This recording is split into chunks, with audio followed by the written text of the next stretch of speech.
Class 11th IP के according अब हम लोग बात करने वाले हैं अपने चैप्टर नंबर 5 के बारे में। और दोस्तों इस चैप्टर में हम लोग बहुत सारे टॉपिक्स को डिस्कस करने वाले हैं, जैसे कि हम लोग यहाँ पर बात करेंगे अपने स्टेटमेंट के बारे में, टाइप्स ऑफ स्टेटमेंट के बारे में, बड़े लेवल पर बात करेंगे। तो दोस्तों हम लोग यहाँ देखेंगे इफ एल्स क्या होता है, किस तरीके से हमारी कंडीशन यहाँ इवैल्यूएट होती है, किस तरीके से दोस्तों हम लोग यहाँ लूप लगाते हैं। लूप के लिए भी व्हाइल लूप है, फॉर लूप है। इसके साथ साथ हम लोग दोस्तों रेंज फंक्शंस को यूज करते हैं। लूप को बीच में ब्रेक करना चाहते हैं तो ब्रेक स्टेटमेंट यूज करते हैं। दोस्तों हम लोग कंटिन्यू को यूज करते हैं। तो ऐसे बहुत सारे अलग अलग टाइप के टॉपिक्स हैं जो हम लोग इस चैप्टर में पढ़ने वाले हैं। दोस्तों किसी भी प्रोग्रामिंग लैंग्वेज को अगर आप सीख रहे हैं, चाहे सी, सी प्लस प्लस, जावा, पाइथन या फिर दोस्तों और भी कोई लैंग्वेजेस, उसमें सबसे इंपॉर्टेंट जो रोल प्ले करता है वो दोस्तों है हमारा ये वाला चैप्टर। मतलब अगर मैं आपको एक छोटा सा क्वेश्चन देता हूं कि आपको यूजर से एक नंबर रीड करना है और उस नंबर को ये चेक करना है कि ये नंबर इवन नंबर है या ऑड नंबर है। अगर दोस्तों हम लोग बात करते हैं फेसबुक को लॉगिन करना, तो फेसबुक को लॉगिन करते टाइम पर हम लोग अपना यूजर नेम और पासवर्ड डालते हैं। जो बैकग्राउंड में जो भी हमारा जो यूजर नेम और पासवर्ड है वो दोनों आपस में हम लोग क्या करते हैं, कंपेयर करते हैं। तो हर जगह हम लोग अपने कोडिंग में हर जगह दोस्तों कंडीशंस को अप्लाई करते हैं, जिसके लिए हम लोग यहाँ यूज करते हैं इफ को, इफ के साथ एल्स को, और हम यहाँ पर नेस्टेड इफ को भी यूज करते हैं। तो ये बहुत इंपॉर्टेंट चैप्टर है दोस्तों, आपके एग्जाम के लिए तो ऐसे इंपॉर्टेंट है ही है, लेकिन साथ साथ में आपकी नॉलेज के लिए भी ये चैप्टर सबसे ज्यादा इंपॉर्टेंट है। हम लोग यहाँ बात करें दोस्तों फ्लो ऑफ कंट्रोल को लेकर के, जिसमें हम आज बात करेंगे स्टेटमेंट फ्लो कंट्रोल क्या होता है, और इसी टाइप से और भी दूसरे टॉपिक्स डिस्कस करेंगे। सबसे पहले देखते हैं इस चैप्टर में हम लोग टॉपिक कौन कौन से कवर करने वाले हैं। तो हम लोग यहाँ देखेंगे दोस्तों टाइप्स ऑफ स्टेटमेंट। स्टेटमेंट क्या होता है, स्टेटमेंट के टाइप्स क्या होते हैं, इसी टाइप से स्टेटमेंट का जो फ्लो ऑफ कंट्रोल है, तो फ्लो कंट्रोल हम लोग यहाँ डिस्कस करने वाले हैं। साथ साथ में हम लोग बात करेंगे इफ स्टेटमेंट के बारे में, जिसके अलग अलग पार्ट है। जैसे एक सिंपल इफ है आपके पास में, इफ के साथ में एल्स भी होगा, और इफ के साथ हम लोग एलिफ भी देखने वाले हैं। साथ साथ में दोस्तों हम लोग बात करेंगे यहाँ पर नेस्टेड इफ के बारे में। जैसे अपना इफ खत्म हो जाएगा तो हम लोग जाएंगे कि कई बार हमारा जो काम है वो रिपीटेशंस के लिए होता है। जैसे कि अगर हम बात करते हैं एक फैक्टोरियल नंबर अगर आप निकालना चाहते हैं, जिसमें क्या होता है 1 से लेकर के 5 तक, 1 से लेकर के 10 तक का फैक्टोरियल चाहिए। It means 1 into 2 into 3 into 4 into 5 into 6 into 7 into 8 into 9, इस तरीके से अगर आप एक फैक्टोरियल नंबर निकालना चाहते हैं तो दोस्तों आपको क्या करना पड़ता है, यहाँ पर हम लोगों को एक लूप चलाना पड़ता है। ऐसे ही हमारे कोडिंग में बहुत सारे ऐसे काम होते हैं जो हमको बार बार रिपीट करने होते हैं। कितनी बार रिपीट करना है, वो सारी जो रिक्वायरमेंट है, वो जो उनके यूजेज है, वो सब चीजें हम लोग यहाँ पर बात करेंगे कि रिपीटेशन ऑफ टास्क जो है उसकी नेसेसिटी क्या है। और साथ में हम लोग सबसे पहले देखेंगे रेंज फंक्शन। रेंज एक फंक्शन होता है जिसके थ्रू आप यहाँ पर कुछ वैल्यूज को रिपीट करा सकते हैं। इसी टाइप से दोस्तों हम लोग यहाँ पर डिस्कस करेंगे एक पर्टिकुलर टॉपिक है अपना लूप, जिसको आप इटरेशन भी बोलते हैं, जिसमें हम लोग बात करेंगे फॉर लूप क्या है, व्हाइल लूप क्या है। लूप में भी दोस्तों हम लोग एल्स लगा सकते हैं, ऐसा हम दूसरी प्रोग्रामिंग लैंग्वेजेस जैसे कि सी, सी प्लस प्लस, जावा में यूज नहीं करते हैं। इसमें आपके पास लूप के साथ ही इसका एक एल्स पार्ट भी है। इसी टाइप से दोस्तों हमारे पास कुछ जंप स्टेटमेंट है जो कि ब्रेक भी होता है, और हमारे पास कंटिन्यू भी होता है, और ये दोनों बहुत इंपॉर्टेंट होते हैं दोस्तों एग्जाम के पॉइंट ऑफ व्यू पे भी। इसी टाइप से हमारे पास है लूप का जो एल्स स्टेटमेंट है, बिल्कुल वैसे ही जैसे कि यहां पर भी था व्हाइल में, और वैसे ही जंप स्टेटमेंट, ब्रेक और कंटिन्यू में भी हम इसको यूज करते हैं। इसी टाइप से अपने पास आता है नेस्टेड लूप। तो दोस्तों ये सारे के सारे टॉपिक हमारे लिए बहुत ज्यादा इंपॉर्टेंट होते हैं। अब हम लोग यहाँ पर बात करते हैं टाइप्स ऑफ स्टेटमेंट के बारे में। भाई स्टेटमेंट आखिर है क्या, और स्टेटमेंट के टाइप क्या हैं। टाइप की बात करते हैं दोस्तों तो अपने पास क्या है, 3 टाइप है। एक है एम्प्टी स्टेटमेंट, दूसरा है सिंपल स्टेटमेंट, और तीसरा है कंपाउंड स्टेटमेंट। तो स्टेटमेंट है क्या, स्टेटमेंट का मतलब होता है दोस्तों आप जो कुछ भी लाइन लिखते हैं अपने कोडिंग के अंदर, ठीक है, जो भी आपके स्टेटमेंट है, जैसे कि आप लिखना चाह रहे हैं कुछ प्रिंट करना है, एक्स के अंदर आपको कोई वैल्यू लेनी है, वाई में आपको कोई वैल्यू लेनी है, आपको उन दोनों का सम करना है, कुछ भी अगर आप काम कर रहे हैं, तो जो आपके लाइंस ऑफ कोड है, ठीक है, तो ये जो आपके पास लाइंस हैं इसको अपन क्या बोलते हैं, ये सारे के सारे आपके पास क्या हो जाएंगे, स्टेटमेंट हो जाएंगे। अब इनमें से कुछ स्टेटमेंट आपके पास एम्प्टी स्टेटमेंट हो सकते हैं, कुछ आपके पास सिंपल, जनरली अपन सिंपल लिखते हैं, जबकि कुछ आपके पास यहाँ पर कंपाउंड स्टेटमेंट भी होते हैं जो कि ब्लॉक वाइज होते हैं, जैसे कि इफ के ब्लॉक में क्या लिख रहे हैं इंडेंटेशन के साथ, या एल्स के ब्लॉक में क्या लिख रहे हैं, लूप के ब्लॉक में क्या लिख रहे हैं, कोई फंक्शन बना रहे तो उसके ब्लॉक में क्या लिख रहे हैं, वो सब आपके पास कंपाउंड स्टेटमेंट होगा। तो स्टेटमेंट क्या है दोस्तों, जनरली आपके पास क्या एक टाइप का एक इंस्ट्रक्शंस है, कह सकते हैं statements are the instructions given to the computer to perform any kind of action. किसी भी टाइप के काम को करने के लिए हम लोग अपने कंप्यूटर को कुछ कमांड लिख करके देते हैं, कुछ इंस्ट्रक्शंस लिख करके देते हैं, उन इंस्ट्रक्शंस को हम लोग क्या बोलते हैं यहाँ पर, स्टेटमेंट। ठीक है, तो कह सकते हैं any kind of action, B it data movement, आपको हो सकता है आप ये लिख रहे हैं z equals to x plus y, या फिर आप ये लिख रहे हैं a इक्वल्स टू b, तो कुछ भी आप ये जो कुछ भी लिख रहे हैं ये सब क्या है आपके पास में, तो कह सकते हैं इट डेटा मूवमेंट। ठीक है, बी इट डेटा मूवमेंट, ये कह सकते हैं बी इट मेकिंग डिसीजन। आप यहां पर ये भी लिख सकते हैं, जैसे मैं लिख देता हूं if x is greater than y, colon लगा करके आप जो भी स्टेटमेंट लिख रहे हैं, तो ये आपके पास क्या है, डिसीजन मेकिंग हो रही है। और बी इट रिपीटिंग एक्शंस, मतलब आप यहाँ पर कोई लूप चला सकते हैं, जैसे कि आप फॉर लूप यूज कर सकते हैं, आप व्हाइल लूप यूज कर सकते हैं। तो जो भी स्टेटमेंट आप लिख रहे हैं ये सारे के सारे आपके पास क्या कहलाएंगे दोस्तों, तो हम लोग इसको क्या बोल देंगे, स्टेटमेंट्स। तो ये स्टेटमेंट आपके पास कितने टाइप के हो गए, 3 टाइप के, याद रखिएगा। फर्स्ट है एम्प्टी, सेकंड है सिंपल, और थर्ड है आपके पास कंपाउंड स्टेटमेंट। ठीक है, अब ये क्या क्या है इसको हम अगली स्लाइड्स में डिस्कस करते हैं, बट याद रखिएगा दोस्तों स्टेटमेंट कितने टाइप के होते हैं, 3 टाइप के। कौन कौन से हैं, एम्प्टी जो कुछ नहीं करता है, पास स्टेटमेंट है। दूसरा है सिंपल, नॉर्मल जो इंस्ट्रक्शंस लिखते हैं। कंपाउंड स्टेटमेंट जो कि कुछ ब्लॉक्स में अपन लिखते हैं। ठीक है, इंडेंटेशन के साथ आता है। दोस्तों इसको देखते हैं हम लोग, पहले बात करते हैं एम्प्टी स्टेटमेंट क्या है, डज नथिंग, वो स्टेटमेंट जो कुछ नहीं करते हैं, बेसिकली आप इसको क्या बोलते हो, पास स्टेटमेंट कहते हो। इसी टाइप से आपके पास है सिंपल स्टेटमेंट है, ये सिंगल लाइन स्टेटमेंट है, आप कुछ भी लिखते हैं, जैसे कि आप लिख दिया name equals to input, enter your name, आपने यहाँ किसी का नाम लिख दिया, जैसे कि दोस्तों आपने नाम लिख दिया है सुनील, आपने जो सुनील लिखा है वो जाकर के स्टोर हो गया नेम के अंदर। इसी टाइप से अपने पास आता है प्रिंट, प्रिंट में आप लिखेंगे नेम, तो ये नेम में जो भी आपने टाइप किया है वो नाम आपको, जैसे अगर आपने वहां सुनील लिखा तो सुनील आपके यहाँ पे डिस्प्ले कर देगा। तो बेसिकली ये अपने पास जो है इस टाइप के ये जो स्टेटमेंट्स हैं इसको अपन क्या बोलते हैं, सिंपल स्टेटमेंट। इसी टाइप से अपने पास आता है कंपाउंड स्टेटमेंट। कंपाउंड स्टेटमेंट का मतलब क्या हो गया, जिसमें एक ब्लॉक होता है, जैसे कि हम लोग लिखते हैं इफ, उसके बाद में लिख देता हूं x is greater than y, और उसके बाद है कॉलन, देन इस अगर x y से बड़ा होता है तो मैं यहां पर दोस्तों प्रिंट करना चाहता हूं, प्रिंट x इज लार्जर। ठीक है, तो मैं इस टाइप से लिखना चाह रहा था x इज लार्जर, सपोज ऐसे ही मुझे कुछ एक स्टेटमेंट प्रिंट करना था। तो ये स्टेटमेंट कब चलेंगे, जब आपकी कंडीशन ट्रू हो जाएगी। ऐसे ही अगर आप 4-4 स्पेसेस के बाद आप जो भी स्टेटमेंट लिखेंगे वो सारे स्टेटमेंट कब चलेंगे, जब कंडीशन ट्रू हो जाएगी। तो इसको अपन क्या बोल सकते हैं, ग्रुप ऑफ स्टेटमेंट होते हैं जो कि एक सिंगल यूनिट में काउंट किए जाएंगे। मतलब ये सारे के सारे स्टेटमेंट कब चलेंगे, जब कंडीशन आपकी ट्रू हो जाएगी। जैसे कि आपके इफ का ब्लॉक हो सकता है, फॉर लूप का ब्लॉक हो सकता है, व्हाइल का ब्लॉक हो सकता है, आपके पास कोई कह सकते हैं फंक्शन का ब्लॉक भी हो सकता है। तो ऐसे बहुत सारे एग्जांपल्स हैं जिसको आगे हम लोग डिस्कस करेंगे। सबसे पहले बात कर लेते हैं दोस्तों स्टेटमेंट फ्लो कंट्रोल के अंदर कि इन अ प्रोग्राम स्टेटमेंट में बी एग्जीक्यूट सिक्वेंशली, सेलेक्टिवली और इटरेटिवली। इसका मतलब क्या हो गया कि जैसे अगर हम लोग जनरली कहते हैं, मैं अगर एक कोड लिखता हूं first line, second line, third line, fourth, fifth, six, seventh, ऐसे दोस्तों बहुत सारी लाइन का स्टेटमेंट है। जनरली ऐसा माना जाएगा कि सबसे पहले ये लाइन एग्जीक्यूट होगी, फिर ये होगी, फिर ये होगी, फिर ये होगी, फिर ये होगी, इस तरीके से होता है।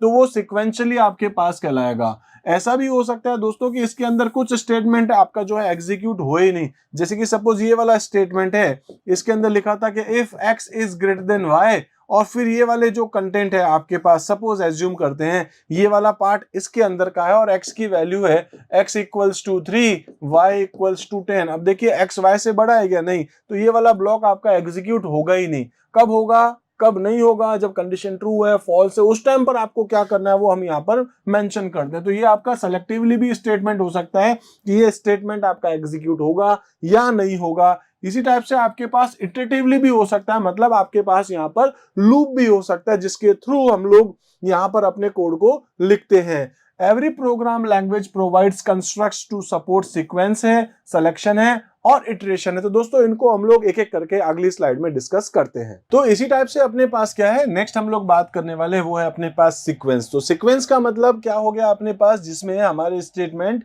एक के बाद एक चलते जाएंगे, लाइन वाइज चलेंगे, यानी कि इसमें आपके पास टॉप टू बॉटम अप्रोच रहती है। इसमें हम बात कर सकते हैं every Python program begin with the first statement of program, each statement in turn is executed, यानी कि आपका ये फर्स्ट स्टेटमेंट जो है ये पहले रन होगा, देन जब ये कंप्लीट हो जाएगा उसके बाद दूसरे स्टेटमेंट के पास आएंगे, ये रन होगा, फिर थर्ड के पास आएंगे, फिर ये रन होगा। ठीक है, तो इसको अपन क्या बोल रहे हैं, सीक्वेंस कंस्ट्रक्ट कह रहे हैं। When the final statement of program is executed, मतलब जब ये सबसे लास्ट वाली लाइन आपकी रन हो चुकी होगी तब क्या होगा, आपका प्रोग्राम टर्मिनेट हो जाएगा क्योंकि आपका कंप्लीट कोड एग्जीक्यूट हो चुका होगा। When the final statement of program is executed the program is done. ठीक है, उसके बाद बात करते हैं सिलेक्शन। सिलेक्शन का मतलब क्या हो गया आएगा, तो इसमें भी अप्रोच तो आपकी वही रहने वाली है, टॉप टू बॉटम वाली, लेकिन जो आपके स्टेटमेंट है जरूरी नहीं कि सारे के सारे स्टेटमेंट चले, हो सकता है कि ये स्टेटमेंट आपका किसी कंडीशन के बेस पर हो। अगर आपके पास एज जो है वो 21 से ज्यादा है तो अपन को यहाँ कुछ स्टेटमेंट एग्जीक्यूट करने हैं। ये वाले जो स्टेटमेंट आपके होंगे, ये वाले स्टेटमेंट सपोज कब चलेंगे, जब 21 से ज्यादा की एज है तो दोस्तों इस केस में ये वाला स्टेटमेंट कब चलेगा, जब कंडीशन अपनी ट्रू हो जाएगी। तो यही वाली बात हम लोग यहां डिस्कस कर रहे हैं। द सिलेक्शन कंस्ट्रक्ट मींस, ठीक है, क्या है, the execution of statement depending upon a condition test. तो ये स्टेटमेंट कब चलेंगे, जब कंडीशन आपकी ट्रू होगी तो, जबकि ये वाले दोस्तों सारे के सारे स्टेटमेंट आपके एग्जीक्यूट होते जाएंगे, लेकिन सिलेक्शन स्टेटमेंट कब चलेगा, जब कोई कंडीशन आपकी ट्रू होती है तो। इसी टाइप से हम लोग नेक्स्ट बात कर लेते हैं, वो अपने पास है रिपीटेशन, जिसको आप इटरेशन भी बोलते हो, जिसको आप लूप भी बोलते हो। इसमें क्या होता है दोस्तों कि आपके पास कुछ स्टेटमेंट है, सपोज ये स्टेटमेंट है और ये स्टेटमेंट आपको एक बार चलाना है तो ठीक है, नॉर्मल चल रहा था। आपको 2 बार चलाना है तो दोस्तों 2 बार लिखना पड़ेगा, अगर आपको 10 बार चलाना तो 10 बार लिखना पड़ेगा। इससे अच्छा है कि आप यहां पर क्या कर दे, लूप चला दे। लूप में बस आपको ये बताना होता है x की वैल्यू 1 है और कब तक चलना है, जब तक ये x की वैल्यू सपोज 10 तक नहीं आ जाती तब तक, या 100 नहीं आ जाती। आपको जितनी बार ये लूप चलाना है, जितनी बार ये स्टेटमेंट एग्जीक्यूट करना है, वो आपको बताना होता है। बेसिकली इसके अंदर आप 3 चीजें यूज करते हैं। एक होता है आपका इनिशियलाइजेशन, यानी कि x कहां से शुरू हो रहा है। दूसरा आपके पास है कंडीशन, x को कहां तक रोकना है। और उसके बाद आपके पास होता है यहाँ पर री इनिशियलाइजेशन, जिसको कि आप अपडेशन भी कहते हैं, कि x की वैल्यू 1 है, 1 के बाद 2 होगी, 2 के बाद 3 होगी, तो कितने से इंक्रीमेंट या डिक्रीमेंट आपके होने वाला है। रिपीटेशन में देखें दोस्तों क्या है, the iteration construct means repetition of a set of statement. कुछ आपके पास सेट ऑफ स्टेटमेंट्स हैं, इसको आपको क्या करना है, एग्जीक्यूट करना है, लेकिन ये डिपेंड किस पर है, कंडीशन पर। जब तक कंडीशन ट्रू है तब तक स्टेटमेंट चलेंगे। ठीक है, till the time a condition is true, जब तक आपकी कंडीशन ट्रू है। लाइक मैंने लिखा था कि x इज, सपोज कि मैं लिख देता हूं x की वैल्यू 1 है और यहां जाकर के लिख देता हूं कि x is less then or equals to 10। जब तक ये आपके पास कंडीशन ट्रू है तब तक ही आपका स्टेटमेंट चलना चाहिए। तो आपने क्या कर दिया कि वो जब तक ट्रू है तब तक चलेगा। A set of statement are repeated again and again. अगर कंडीशन ट्रू है तो ये स्टेटमेंट आपके दोस्तों बार बार रिपीट होते जाएंगे। इसमें अगर अपन देखेंगे तो 2 चीजें अपन बात कर रहे थे, जैसे ये तो अपने पास हो गया लूप का पार्ट। अब अगर हम लोग देखें तो अपने पास यहां पर एक वर्ड आता है इफ और एक आता है फॉर या व्हाइल। तो इफ क्या है, इफ सपोर्ट करता है सिलेक्शन को, यानी कि जो सिलेक्शन देख रहे थे हम लोग पिछली स्लाइड में, ये रहा सिलेक्शन। सिलेक्शन को सपोर्ट कौन कर रहा है, इफ। इफ का मतलब क्या है, सिलेक्शन स्टेटमेंट होंगे, जबकि नेक्स्ट आपके पास है फॉर एंड व्हाइल। तो ये रहा आपके पास फॉर लूप कह सकते हैं आप इसको, या फिर आप इसको यहां पर व्हाइल लूप भी कह सकते हैं। ठीक है, तो आपके पास फॉर लूप और व्हाइल लूप है जो किसको सपोर्ट करते हैं, इटरेशन को, और इफ किसको सपोर्ट करता है दोस्तों, सिलेक्शन स्टेटमेंट को। ठीक है, जब भी आप यहां पर अपने लूप बनाएंगे या आप इफ एल्स लगाएंगे, इसका मतलब हो गया कि जब कभी भी आप यहां पर रिपीटेशन या सिलेक्शन देखते हैं तो वहां पर आपको एक कंपाउंड बनाना पड़ता है, कंपाउंड स्टेटमेंट होता है। और कंपाउंड स्टेटमेंट का हेडर किस तरीके से होता है एक बार देख लेते हैं। मैं लिख देता हूं if x is greater than y, तो ये है आपका हेडर, और हेडर के लास्ट में हमेशा यहां पर कॉलन जरूर आएगा। एंटर करेंगे दोस्तों, 4 स्पेसेस आपको छोड़ने होते हैं और उसके बाद आप अपने स्टेटमेंट लिखते हैं। जैसे कि प्रिंट कर देता हूं, कुछ भी स्टेटमेंट आप लिखना चाहते हैं आप दोस्तों, एक बार फिर से मैं सपोज ऐसे ही प्रिंट कर देता हूं, जो भी स्टेटमेंट लिखना चाहते हैं ऐसे ही मैं एक बार और भी कोई भी स्टेटमेंट लिख देता हूं। तो इस तरीके से आपके मल्टी लाइन स्टेटमेंट होते जा रहे हैं। ये सारे स्टेटमेंट कब चलेंगे? जब x की वैल्यू y से बड़ी होगी। तो दोस्तों ये वाली जो लाइन आप देख रहे हैं, ठीक है, ये वाली जो लाइन आप देख रहे हैं, इस लाइन को अपन क्या बोलते हैं? तो ये रही कंपाउंड स्टेटमेंट हेडर, जिसके लास्ट में कॉलन आता है और उसके बाद आप यहां पर छोड़ते हैं दोस्तों ये 4 स्पेसेस। इसको बोलते हैं अपन इंडेंट, जो आपका इंडेंट होता है, ठीक है। तो इंडेंट बॉडी होती है ये आपके पास, जो 4 स्पेसेस छोड़ते हैं और इसके अंदर आपके पास मल्टीपल लाइन हो सकते हैं, सिंपल स्टेटमेंट आपके हो सकते हैं जो आप इसके अंदर लिखते जाते हैं। हो सकता है दोस्तों एक कंडीशन के अंदर एक और कंडीशन हो, तो आपका एक कंपाउंड स्टेटमेंट के अंदर एक और भी कंपाउंड स्टेटमेंट हो सकता है, जो कि मैं आगे आपको प्रैक्टिकली बताने वाला हूं। आज हम लोग बात करने वाले हैं यहाँ पर स्टेटमेंट को लेकर के। स्टेटमेंट आखिर क्या होते हैं ये मैं आपको बता चुका हूं। हम लोगों ने थ्योरेटिकल इस टॉपिक को डिस्कस कर रखा है। इसमें मैंने आपको बताया कि जो स्टेटमेंट है वो आपके पास होते हैं 3 तरीके के, जिसमें एक हम लोग बोलते हैं जो आपके पास सिंपल स्टेटमेंट्स होते हैं। ऐसे स्टेटमेंट जो कि आपके पास टॉप टू बॉटम अप्रोच में चलते रहते हैं। जबकि इसके साथ साथ आपके पास एक और टाइप का स्टेटमेंट होता है जो कि किसी कंडीशन के ट्रू होने पर चलता है, जिसको हम लोग कंडीशनल स्टेटमेंट कहते हैं। और तीसरा होता है दोस्तों, कुछ स्टेटमेंट ऐसे भी होते हैं जो बार बार रिपीट करते हैं, तो उसको हम लोग यहाँ पर इटरेशन या फिर लूपिंग स्टेटमेंट भी कह सकते हैं। दोस्तों इसको मैं आपको प्रैक्टिकली दिखा देता हूँ। इसके लिए मैं आइडियली स्टार्ट कर रहा हूँ और आइडियली में जाने के बाद मैं एक नई फाइल ले लेता हूँ, जिसको कि मैं सेव कर देता हूँ यहाँ पर डेमो नाम के साथ, ठीक है। तो डेमो नाम से मैंने एक फाइल सेव कर दी है और यहाँ पर मैं कुछ स्टेटमेंट लिखता हूँ। जैसे मैं लिख देता हूँ x equals to 10, y equals to 20। तो दोस्तों यहाँ पर x और y ये जो दो स्टेटमेंट लिखे हैं सिंपल स्टेटमेंट है। उसके बाद z equals to x plus Y अपन ने कर दिया। इस केस में क्या होगा, सबसे पहले ये वाली लाइन एग्जीक्यूट होगी, उसके बाद ये वाली लाइन, उसके बाद ये वाली लाइन, ऐसे करके अपन आगे चल रहे हैं। तो ये जो स्टेटमेंट आप देख रहे हैं ये सारे के सारे क्या आपके पास सिंपल स्टेटमेंट है। आप जो लिख रहे हैं वो टॉप टू बॉटम अप्रोच पे काम करता है। इसके साथ साथ दोस्तों अगर हम लोग यहाँ पर ये चाह रहे थे कि मैं कुछ कंपेयर करूं, जैसे कि if x is greater than y, x अगर y से बड़ा होता है तो हमको यहाँ पर कुछ काम करना है। तो मैं लिख देता हूं यहाँ पर प्रिंट x इज लार्जर, ठीक है। इस तरीके से मैं लिख दिया x इज लार्जर। लेकिन अगर दोस्तों वो कंडीशन ट्रू नहीं होती है तो अपन करेंगे एल इफ, ठीक है। एल इफ में मैं क्या लिख देता हूं, यहां पर लिख देता हूं कि x जो है वो इज लेस देन अपने पास अगर y है। इस केस में बड़ा कौन हो जाएगा दोस्तों, तो हम लोग यहाँ लिख देंगे प्रिंट और इसमें लिख देंगे y इज लार्जर, ठीक है, इस तरीके से। और दोस्तों अगर ये कोई भी कंडीशन ट्रू नहीं होती, मतलब ना तो x y से बड़ा है ना x y से छोटा, इट मींस क्या है, बोथ आर इक्वल। तो इस केस में मैं यहाँ पर क्या कर देता हूँ एल्स, और एल्स में जाकर लिख दूंगा मैं प्रिंट और लिख देता हूं यहां पर बोथ आर इक्वल, ठीक है। इस तरीके से मैंने स्टेटमेंट लिख दिया है। अब इस कोड को दोस्तों अगर हम लोग एक काम करते हैं, वैसे तो खैर कंप्लीट हो ही चुका है, मैं इसको यूजर से इनपुट कर लेता हूं ताकि अपन को थोड़ा मीनिंगफुल ये लगे।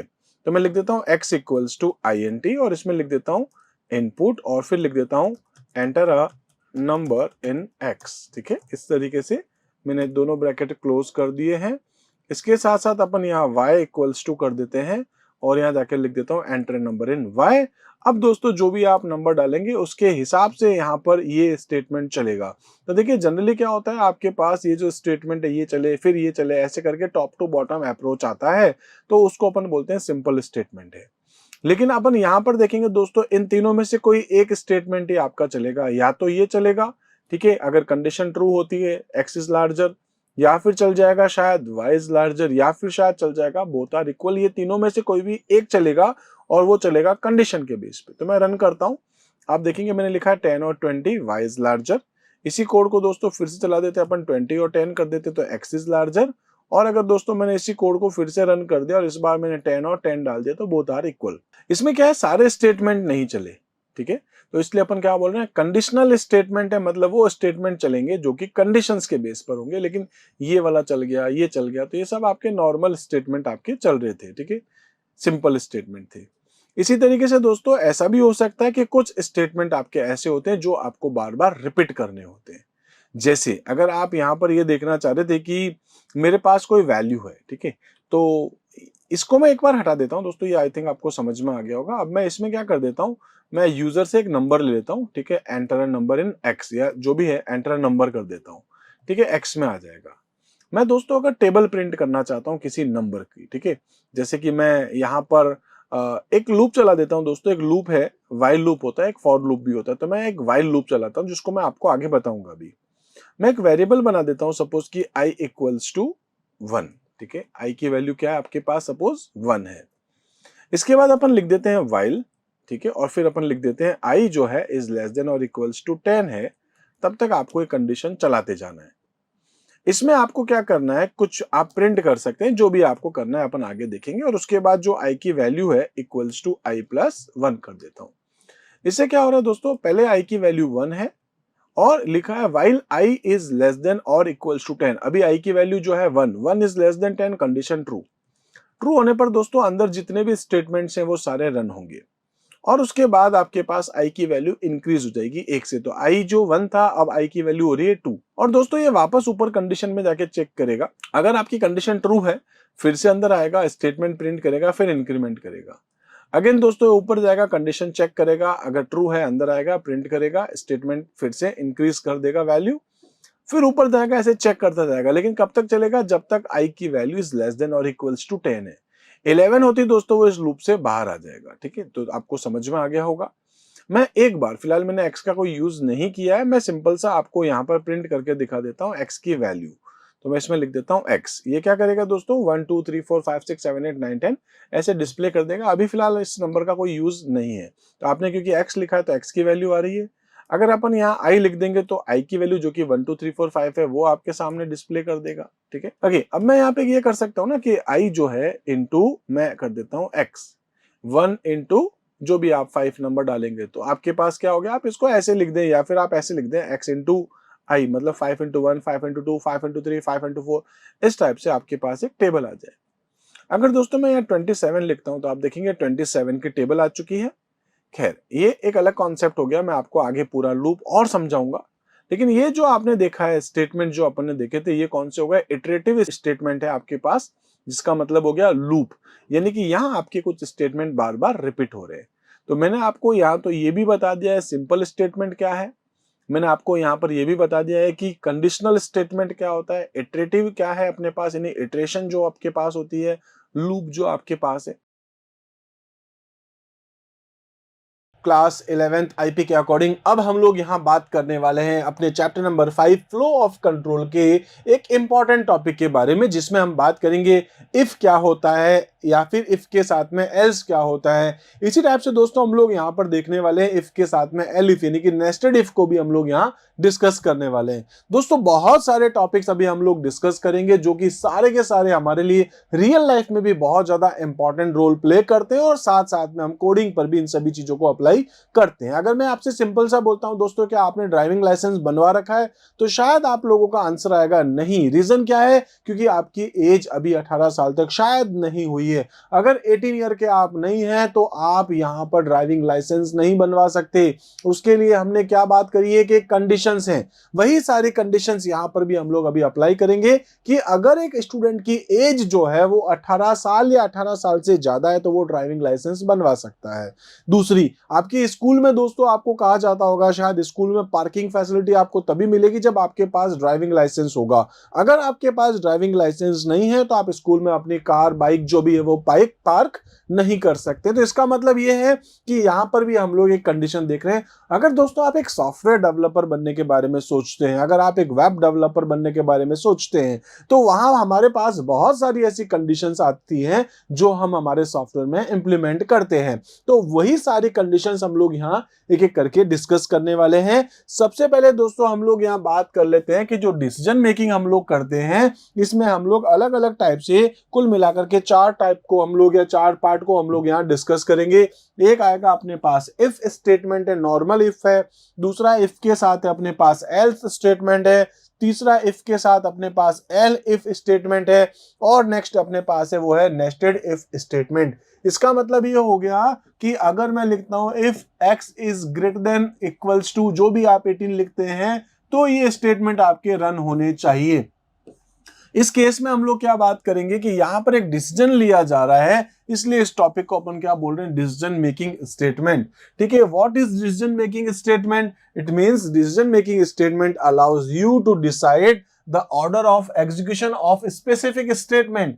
आपके जो स्टेटमेंट है, कौन से स्टेटमेंट आपके एग्जीक्यूट होने चाहिए या कौन से स्टेटमेंट आपके एग्जीक्यूट नहीं होने चाहिए। इसमें भी कंडीशंस आपने लगा रखी है, उस कंडीशंस के अकॉर्डिंग ही आपके स्टेटमेंट execute होंगे in your program.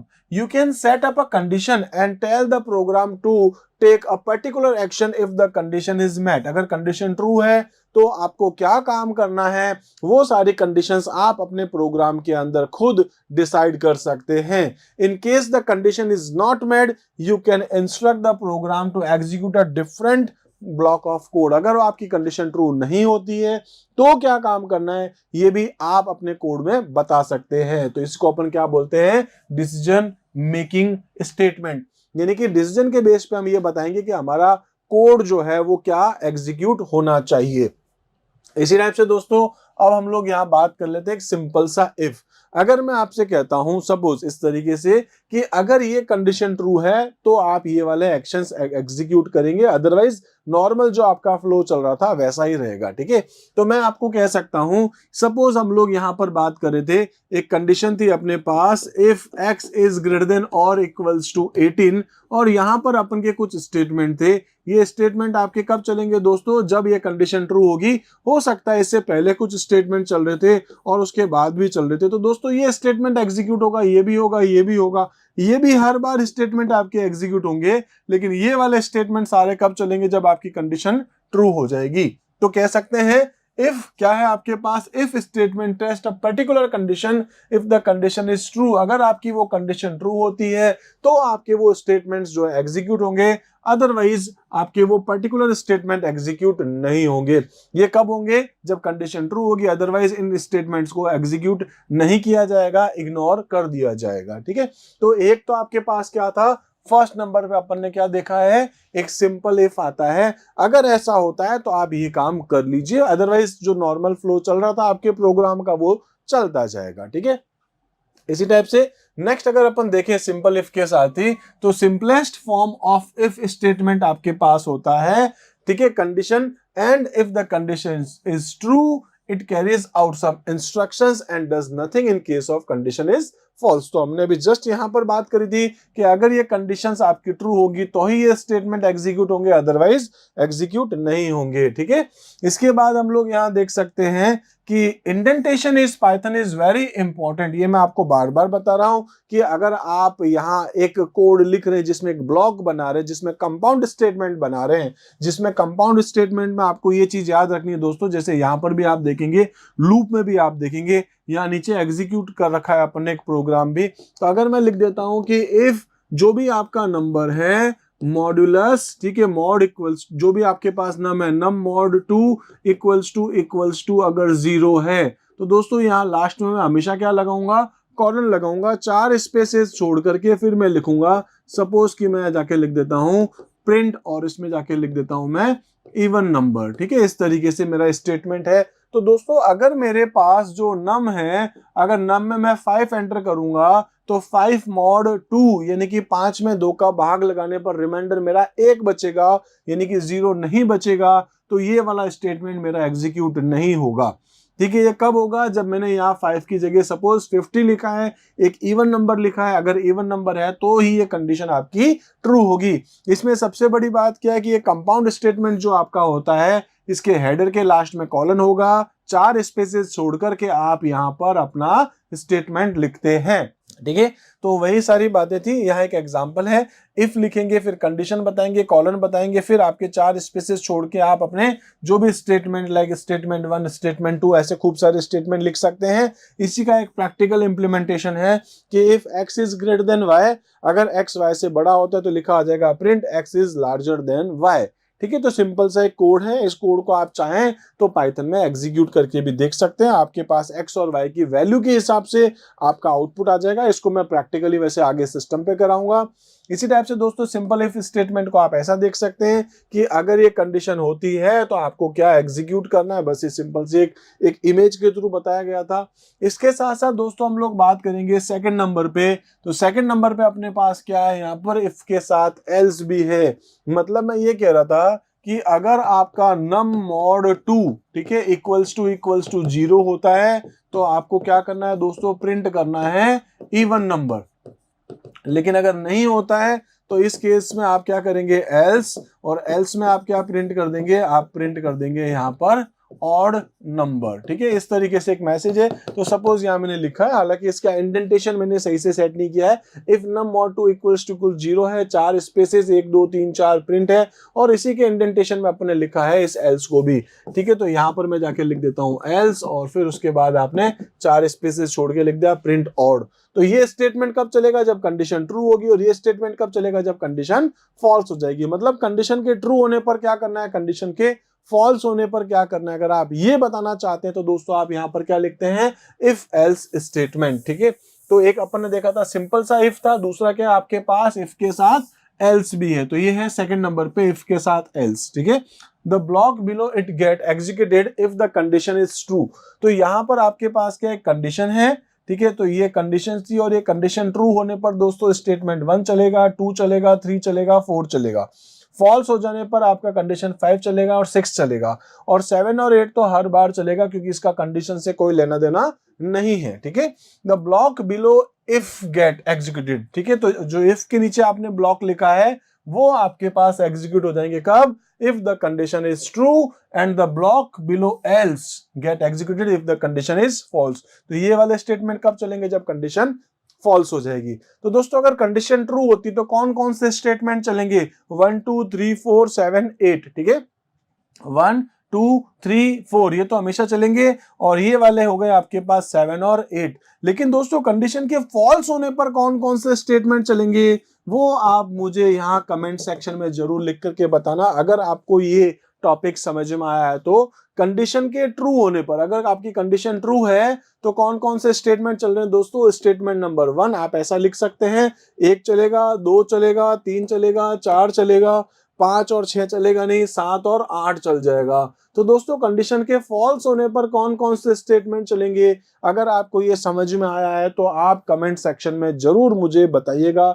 मैं वेट करूंगा ये जानने के लिए कि मेरा पढ़ाया हुआ कंटेंट आपको कितना समझ में आ रहा है। कमेंट सेक्शन में जरूर बताइएगा कि कंडीशन के फॉल्स होने पर कौन कौन से स्टेटमेंट आपके रन होंगे। अगर आपने सही किया है तो दोस्तों मैं उसको लाइक जरूर करूंगा, और अगर ये आपने सही नहीं किया है तो दोस्तों इसका करेक्ट आंसर मैं आपको कमेंट सेक्शन में वापस रिप्लाई में जरूर देने वाला हूं। तो दोस्तों इसके बाद हम लोग बात कर लेते हैं कि आपके पास इमेज के थ्रू कि अगर आपकी ये कंडीशन है, अगर कंडीशन ट्रू होगी तो हम इधर जाएंगे, और जो भी स्टेटमेंट है कंडीशन ट्रू होने पर वो एग्जीक्यूट करके हम लोग बाहर निकल जाएंगे, और अगर आपकी कंडीशन फॉल्स थी तो आपको क्या स्टेटमेंट एग्जीक्यूट करने हैं वो बताएंगे, और फिर हम लोग यहां से बाहर चले जाएंगे। ठीक है, तो ये एक इमेज थी। अगर मैं इसका एक दूसरा एग्जांपल ले लेता हूं, मैं जैसे कह रहा था कि अगर आपके पास x और y की वैल्यू है, ठीक है, अगर x is greater than equals to या ग्रेटर देन y करता हूं, सपोज अगर x की वैल्यू y से बड़ी है तो आपको क्या स्टेटमेंट प्रिंट करना है, और अगर x की वैल्यू y से बड़ी नहीं है तो क्या स्टेटमेंट आपको प्रिंट करना है, और फिर अपन आगे जो भी एग्जीक्यूट करेंगे नॉर्मल स्टेटमेंट वो आपका चलता जाएगा। इसी टाइप से अपने पास नेक्स्ट है आपके पास इफ के साथ एलिफ। इसका जो वर्ड है दोस्तों एक है इफ, इसके बाद अपन ने क्या देखा था, एल्स। एल्स के साथ आपके पास एक और कंडीशन आ रही है जिसको बोलते हैं हम लोग एल्स इफ। दूसरी सभी प्रोग्रामिंग में सी सी प्लस प्लस या फिर जावा या पाइथन, मतलब पाइथन के अलावा मैं पीएचपी की भी बात कर लूं तो उन सब में क्या लिखते हैं हम लोग एल्स इफ। लेकिन पाइथन ने क्या है कि आपके इस कोड को थोड़ा शॉर्ट कर दिया, तो इस एल्स की जगह इसने ELE लिख दिया और इसको बना दिया इसने इफ के साथ एलिफ। ठीक है, तो एलिफ क्या हो गया आपके पास, एल्स में एक और कंडीशन है, जैसे मैं लिख देता हूं इफ, ठीक है, फिर लिख देता हूं x is greater than y। अगर x y से बड़ा है तो सपोज दोस्तों हम लोग यहाँ प्रिंट कर देंगे सपोज कि x इज लार्जर, ठीक है, इस तरीके से हम लिखते हैं। इसके साथ अगर हम सीधे ही एल्स में जाएं और एल्स में जाके अगर हम लोग यहाँ ये लिख देते हैं, ठीक है, क्या कि y इज लार्जर, हो सकता है x और y की दोनों की वैल्यू सेम हो, ठीक है, मतलब x की वैल्यू 10 है और y की वैल्यू भी आपके पास 10 है। मैं लिखता हूं if x is greater than y, अगर x y से बड़ा होता तो क्या लिखा आ जाता, x इज लार्जर। और एल्स आप सीधे नहीं लिख सकते हैं y इज लार्जर, क्योंकि दोस्तों दोनों ही केस में अगर अपन बात करिए तो कंडीशन फॉल्स हो गई, तो दूसरी भी कौन सी ट्रू हो रही है, ठीक है, दूसरी भी तो फॉल्स ही है आपके पास। x is greater than y नहीं, y is greater then x नहीं, ये भी नहीं। तो यहाँ अपन एल्स के साथ क्या लगा सकते हैं, डायरेक्ट नहीं लिख सकते, अपन यहाँ लिख देंगे एल इफ। एल इफ में क्या करेंगे, हम एक और कंडीशन लगा देंगे, मैं लिख दूंगा इफ, एल इफ के बाद लिख दूंगा x जो है suppose is less then y, ठीक है। तो इस केस में अगर आपके पास है तो आपको क्या करना पड़ेगा, आप प्रिंट कर देंगे सपोज कि y इज लार्जर, और उसके बाद आप एल्स में जाएंगे और उसमें आप जाके क्या लिख देंगे, आप जाके लिख देंगे बोथ आर इक्वल, ठीक है, बोथ आर इक्वल, ऐसा आप कुछ लिख देंगे। तो दोस्तों यहाँ पर एक चीज को ध्यान रखिएगा कि इफ कंडीशन ट्रू होने पर ये, अगर कंडीशन ट्रू नहीं है लेकिन उसके अंदर एक और कंडीशन है तो ये, और अगर ये भी कंडीशन ट्रू नहीं है तो ये आपका कोड एग्जीक्यूट होगा, ठीक है। तो थोड़ा सा समझ में आ गया होगा, अगर कंडीशन ट्रू है तो क्या करना, कंडीशन ट्रू नहीं है और उसके बाद एल्स में फिर एक और कंडीशन अगर आपके पास आ जाता है तो क्या करना, ठीक है। आई होप ये आपको समझ में आया होगा, एक एग्जांपल है, ऐसी बहुत सारी कंडीशंस आप रख सकते हैं। इसी तरीके से आप नेक्स्ट जो हम लोग देख लेते हैं वो यही था, एलिफ क्या है, तो बोला जा रहा है एलिफ इज अ कीवर्ड, ठीक है, क्या है आपके पास, एक टाइप का कीवर्ड है, किसमें, पाइथन प्रोग्रामिंग लैंग्वेज में, जो क्या है, रिप्लेसमेंट ऑफ एल्स इफ। ये दो वर्ड हैं, एक है एल्स और दूसरा वर्ड है इफ। एल्स इफ को जो है वो रिप्लेसमेंट है, जिसमें आप क्या लिखते हैं, एल इफ, सिंपल सा, ठीक है। इसी तरीके से कह सकते हैं another condition in the program, this is called chained, या आप इसको क्या बोल सकते हैं दोस्तों, आप बोल सकते हैं चेन्ड कंडीशनल है, मतलब इसका ये जो इफ है, इसका जो एल्स है, इस एल्स को भी आप क्या लिख रहे हैं, यहाँ पर एल इफ कर रहे हैं, तो ये इफ इसी का एक पार्ट है और ये इससे जुड़ा हुआ था, इसका मतलब ये सब क्या है, चेन्ड कंडीशन है, ठीक है। The elif statement allows you to check multiple expression for true and execute a block of code as soon as one of the condition evaluates to true, मतलब एक कंडीशन है, इसके कंडीशन के false होने पर फिर एक कंडीशन है, हो सकता है इसके फॉल्स पर फिर एक कंडीशन है, हो सकता है इसके फॉल्स पर फिर आपके पास एक कंडीशन है। तो ऐसे मल्टीपल कंडीशंस आप क्रिएट कर सकते हैं फॉल्स होने पर भी, ठीक है। वो किसके थ्रू करते हैं आप, इसके इफ के साथ एलिफ को यूज करने पर।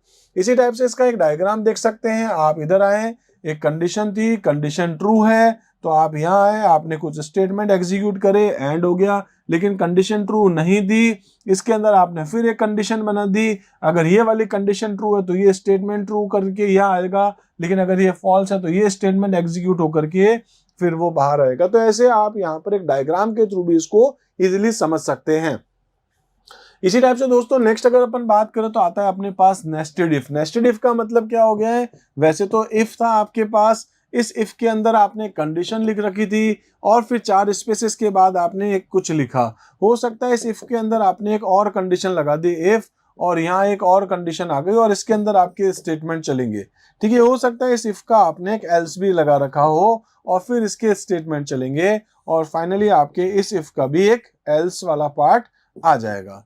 तो ये एक इफ है और इफ के अंदर एक और इफ है, ठीक है। इस कंडीशन को अपन क्या बोलते हैं, नेस्टेड इफ।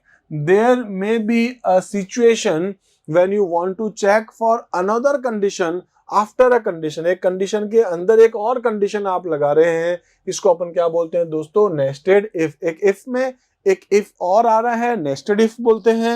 एक लूप के अंदर एक और लूप आता है, नेस्टेड लूप कहते हैं। एक फंक्शन के अंदर कोई एक और फंक्शन आता है, उसको आप नेस्टेड फंक्शन कहते हैं। तो नेस्टेड का मतलब है अगर वो उसके अंदर ही आ रहा है, इफ के अंदर इफ है या फिर लूप के अंदर लूप है, ठीक है, तो उसको नेस्टेड लूप भी आप कहेंगे, आगे मैं बताऊंगा आपको, ठीक है। तो यही सब कुछ था। In a nested if construct you can have an if elif else construct inside another if elif else construct. एक इफ के अंदर एक और इफ आ गया, एक इफ के एलिफ के अंदर या एल्स के अंदर एक और आपका इफ आ जाता है, तो एक कंडीशन के अंदर जो आपकी कंडीशन होती है उसको आप नेस्टेड इफ यहाँ पर यूज करते हैं, ये टर्म है आपके पास। क्लास 11th आईपी में आज हम लोग बात करेंगे कि पाइथन प्रोग्रामिंग लैंग्वेज को यूज करते हुए किस तरीके से हम लोग यहाँ अपनी कंडीशंस जो है स्पेसिफाई कर सकते हैं, कैसे हम लोग यहाँ पर इफ एल्स को यूज कर सकते हैं। दोस्तों इस टॉपिक को मैं प्रैक्टिकली आप लोगों को बताने वाला हूँ। तो इसके लिए मैं क्या कर देता हूँ, यहाँ अपने कंप्यूटर में एक बार आईडीएलई को स्टार्ट कर देता हूँ और उसके बाद Ctrl+N को मैं यूज करके एक नई फाइल क्रिएट कर देता हूँ। दोस्तों यहाँ पर आ जाने के बाद में मुझे क्या करना होगा, मैं जाके लिखूंगा सिंपल सा है इफ, ठीक है। इफ के बाद आप एक स्पेस दे करके यहाँ पर कुछ भी अपनी कंडीशंस स्पेसिफाई कर सकते हैं। जैसे दोस्तों सपोज कि मैं लिख देता हूँ कि अगर अपने पास 10 जो है वो is greater than or equals to 5 होता है, बेसिकली दोस्तों 10 5 से बड़ा ही होता है, तो मैं यहाँ इसके बाद क्या करूंगा, एक कॉलन लगा देता हूँ। कॉलन लगा देने के बाद हम लोग यहाँ एंटर करते हैं। दोस्तों ऑटोमेटिक ये 4 स्पेसेस को यहाँ इंडेंटेशन में लेता है। 4 स्पेसेस के बाद दोस्तों आप जो कुछ भी लिखेंगे वो सारा का सारा स्टेटमेंट और वो जो पार्ट है वो आपके इस कंडीशन के ट्रू पार्ट से रिलेटेड ही रहने वाला है। जैसे मैं यहाँ पर जाके लिख देता हूँ प्रिंट और मैं लिख देता हूँ सपोज स्टेटमेंट 1, ठीक है। इस तरीके से मैं एक मैसेज लिख देता हूँ। दोस्तों मैं इसको ऐसा भी कर सकता हूँ, फिर से copy paste copy paste copy paste copy paste, ठीक है, ऐसे आप बार बार कर सकते हैं। तो मैं इसका सपोज कि 1 2 3 4 ऐसे ही स्पेसिफाई कर देता हूँ। अब देखिए अगर अपन बैक करते हैं और उसके बाद जाकर के अगर आप फिर से जाके लिख देते हैं सपोज कि प्रिंट एफ, ठीक है, और आप फिर से जाके लिख देते हैं प्रिंट एफ। इसमें प्रिंट जो मैं कर रहा हूँ, ठीक है, मैं यहाँ पर जाकर के क्या कर दूंगा, सपोज 5 और 6, कुल मिलाकर के दोस्तों मेरे पास 6 स्टेटमेंट है। और 6 स्टेटमेंट को अगर मैं देखूं तो ये 1 2 3 4 जो स्टेटमेंट है, ये स्टेटमेंट काम कब करेंगे, जब मेरी कंडीशन ट्रू होगी। और इसी टाइप से ये जो 5 और 6 है ये कब होंगे, तो ये हमेशा एग्जीक्यूट होंगे चाहे कंडीशन ट्रू हो या नहीं हो। दोस्तों मैं इस कोड को एक बार सेव कर लेता हूं और आप इसको किसी भी नाम से रख सकते हैं। मैं इसको रख देता हूं डेमो नाम से, सेव करता हूं। और उसके बाद में मैं जैसे ही F5 करूंगा आप देखेंगे कि जो सबसे पहला काम मेरे पास हो रहा है वो है कंडीशन। अगर कंडीशन ट्रू होती है, वैसे ट्रू ही है क्योंकि 10 5 से बड़ा ही होता है, तो स्टेटमेंट 1 2 3 4 एग्जीक्यूट हो जाएगा। उसके बाद दोस्तों ये ब्लॉक से बाहर आ जाएगा और बाहर आने के बाद आपके पास स्टेटमेंट 5 और 6 है, वो सारे आपके पास एग्जीक्यूट हो जाएंगे। तो क्या क्या प्रिंट हुआ है, 1 2 3 4 और उसके बाद 5 और 6। अगर बाय द वे दोस्तों मैं यहाँ पर 5 की जगह 50 कर देता हूँ तो ये क्या कर देगा, क्योंकि कंडीशन अपने पास 10 50 से बड़ा नहीं होता है, कंडीशन क्या हो गई है, फॉल्स, इसलिए आपके पास ये वाले स्टेटमेंट एग्जीक्यूट करेगा, मतलब 5 और 6 आपके सामने डिस्प्ले करेगा। मैं इसको रन करके दिखा सकता। देखिए अब आपके पास क्या था, ये एक सिंपल सी कंडीशन थी। एक कंडीशन ट्रू होने पर ये काम करना है आपको। जरूरी नहीं दोस्तों हर बार अपने पास ऐसा है कि कंडीशन ट्रू होने पर काम हो, कभी कभी ऐसा होता है कंडीशन के ट्रू होने पर क्या करना है और कंडीशन के फॉल्स होने पर क्या करना है, तो दोनों ही कंडीशंस आपके पास हो सकती है। दोस्तों मैं काम करता हूं, यहां पर जाकर के लिख देता हूं एल्स के बाद में फिर से यहां अपन क्या करेंगे, कॉलन लगा देंगे और फिर अपन यहां पर फिर से कुछ स्टेटमेंट को प्रिंट कर देंगे। तो सपोज ये स्टेटमेंट है 5, ये हो गया अपने पास 6, इसको सपोज मैं 7 और इसको मैं 8 कर देता हूं, ठीक है, इस तरीके से। तो देखेंगे दोस्तों जो कंडीशन है, अगर कंडीशन ट्रू होती है तो ये 4 स्टेटमेंट प्रिंट हो जाएंगे और उसके बाद ये 2 तो हर बार होंगे, और अगर कंडीशन फॉल्स हो जाती है तो ये 2 स्टेटमेंट प्रिंट होंगे और उसके बाद ये वाले तो हर बार ही होंगे। यानी कि ये जो 7 और स्टेटमेंट है ये हमेशा आपका एग्जीक्यूट होगा 1 2 3 4 कंडीशन के ट्रू होने पर और 5 6 कंडीशन के फॉल्स होने पर। अपन दोस्तों इस कोड को फिर से एक बार सेव करते हैं। वैसे कंडीशन फॉल्स है इसलिए क्या प्रिंट कर रहा है ये 5 6 7 8, लेकिन अगर ये कंडीशन ट्रू कर देता है, ठीक है, मैं इसको क्या करता हूँ फिर से 5, मैं अगर इसको फिर से रन करता हूँ आप देखेंगे 1 2 3 4 आपके पास आ चुका है और उसके बाद 7 8, मतलब 5 और 6 कब आएगा, जब कंडीशन फॉल्स है। ऐसी कोई कंडीशन नहीं हो सकती दोस्तों जिसमें सारे के सारे स्टेटमेंट एग्जीक्यूट हो जाए। मैंने सिंपल सा दोस्तों यहाँ पर प्रिंट फंक्शन को यूज किया है और प्रिंट के अंदर नॉर्मल सा मैंने यहाँ पर स्टेटमेंट 1 स्टेटमेंट 2 इस तरीके से लिखा है। देखिए ऐसा भी हो सकता है कि अगर ये कंडीशन ट्रू हो जाती है, ठीक है, जैसे कि मैंने लिखा था यहाँ पर 10 इज ग्रेटर देन 5, ठीक है, सपोज कि मैं ऐसा लिख देता हूँ 5 जो है, ठीक है, इज ग्रेटर देन 10, ये कंडीशन है। हालांकि इसकी जगह अपन थोड़ा सा कुछ और लिख सकते हैं। मैं सपोज कि यूजर से काम करता हूँ, कुछ नंबर इनपुट कर लेता हूँ, तो इनपुट करना हम जानते हैं x इक्वल्स टू int, इसमें जाके लिख दूंगा मैं इनपुट और फिर जाके लिख दूंगा एंटर अ नंबर, ठीक है, इन x। इस तरीके से मैंने यहाँ पर एक स्टेटमेंट जो है वो ले लिया है, एक ब्रैकेट वापस क्लोज करके दोस्तों फिर से कॉपी पेस्ट कर देता हूँ। x की जगह इसकी वैल्यू में कर देता हूँ y, enter number in x की जगह जाके लिख देता हूँ y। अब देखिए मैं कंडीशन क्या लिख रहा हूँ, मैं लिखता हूँ x is greater than or equals to y, या फिर मैं कर देता हूँ x is greater than y, ठीक है। अगर मैं ये कंडीशन चला के देखता हूं, अब ये आप वैल्यू डालेंगे उसके हिसाब से चलने वाला है। मैं इसको क्या करता हूं, F5 रन करते हैं। एक नंबर है आपके पास 50, एक नंबर है 60। अगर 50 60 से बड़ा होता है तो आपके पास 1 2 3 4 7 8 होगा, और क्योंकि दोस्तों कंडीशन फॉल्स है तो आपके पास क्या हो गया 5 6 7 8, क्योंकि एल्स वाले पोर्शन में गया। अब ऐसा भी तो हो सकता है कि आपके पास एक और स्टेटमेंट हो सेम टू सेम, ठीक है। जैसे मैं इसी को वापस से कॉपी कर लेता हूं, एक और x y के साथ z भी ले लेता हूं, या मैं काम करता हूं, ऐसा भी हो सकता है, क्योंकि मैं आपको आगे और बताऊंगा, ऐसा भी हो सकता है कि अगर ये कंडीशन आपकी ट्रू है, जैसे यहां अगर अपन बात करे थे, मैं इस स्टेटमेंट को एक बार यहां से हटा देता हूं। आई होप वो तो आपको समझ में आ ही गया होगा। तो मैं यहाँ पर प्रिंट के अंदर जो लिखने वाला हूँ वो लिख देता हूँ x इज लार्जर, ठीक है। मैंने क्या लिख दिया, x इज लार्जर।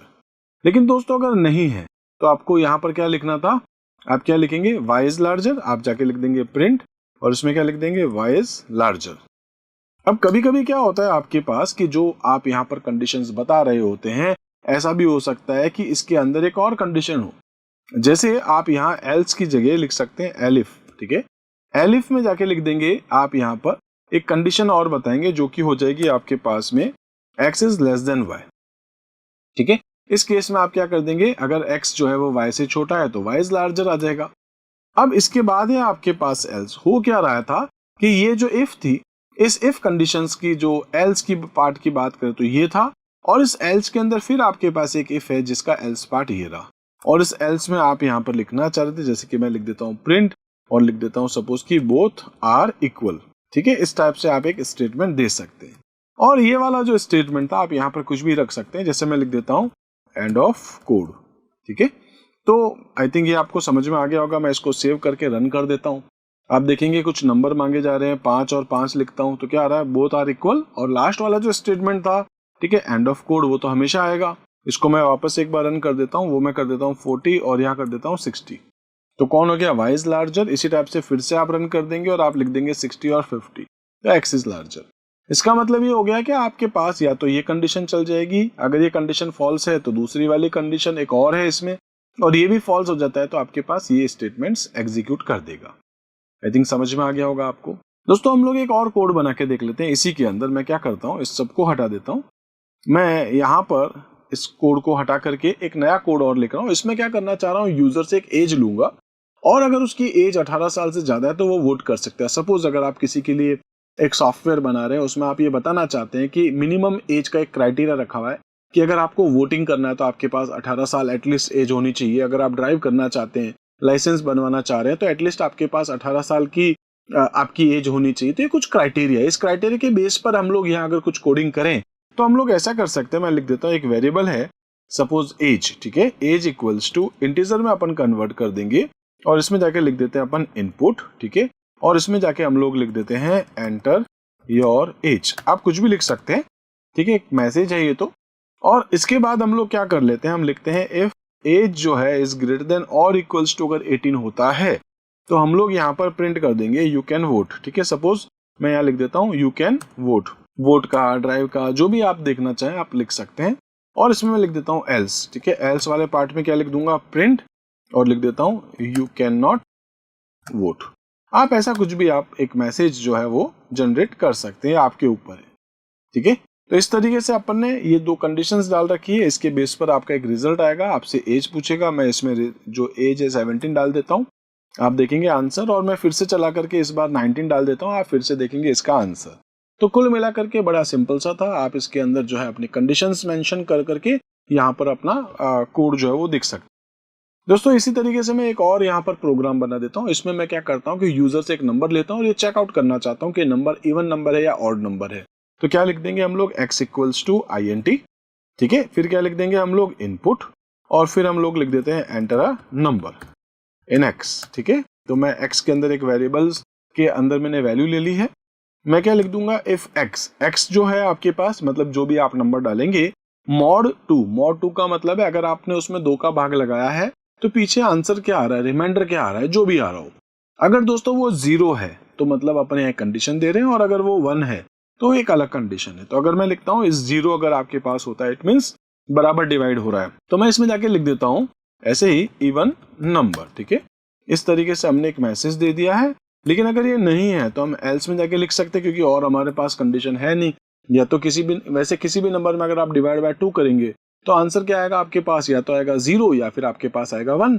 तो हम लोग यहाँ पर अब क्या लिख सकते हैं, यहाँ पर सीधे ही आंसर प्रिंट आप क्या लिख देंगे, ऑड नंबर। ठीक है, इस तरीके से आपने एक मैसेज जनरेट करवा दिया है। सेव करें, रन करें।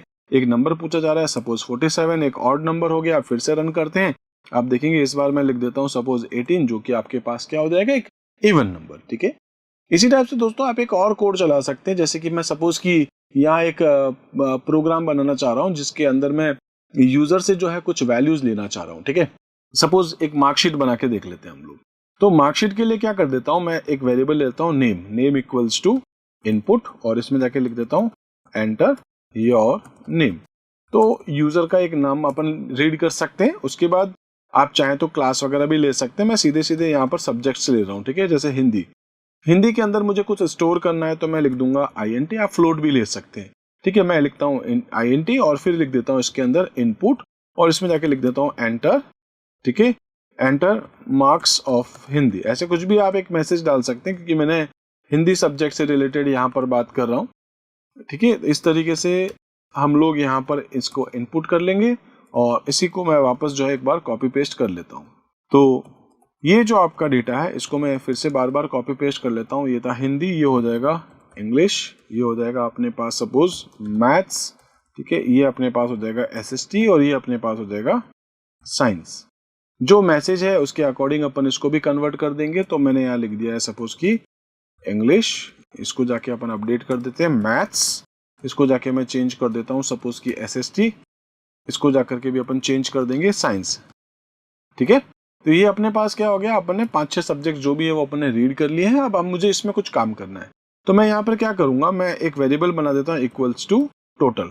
ठीक है, मैं इसको जाके लिख देता हूँ सपोज की टोटल इक्वल्स टू, इसमें क्या कर दूंगा, मैं जाके लिख दूंगा Hindi plus English plus maths plus SST plus science. ठीक है, तो ये सारी वेरिएबल्स के नाम अपने इसमें डाल दिए और सबका टोटल अपने पास एक वेरिएबल टोटल में आ जाएगा। अपन एक काम करते हैं, प्रिंट करके देख लेते हैं। ठीक है, मैं लिख देता हूँ टोटल इज, और जो भी टोटल होगा वो आएगा अपने पास टोटल नाम की वेरिएबल में। ठीक है, अपन एक बार इसी को रन करते हैं, उसके बाद में आगे आपको कुछ और बताता हूँ। तो जैसे ही मैंने इसको सेव कर दिया, वापस आप इसको रन करेंगे। नाम ऐसे ही पूछा जा रहा है, मैं इसका नाम लिख देता हूँ सपोज की भविष्य। मार्क्स है 98, 87, 98, 96, 94।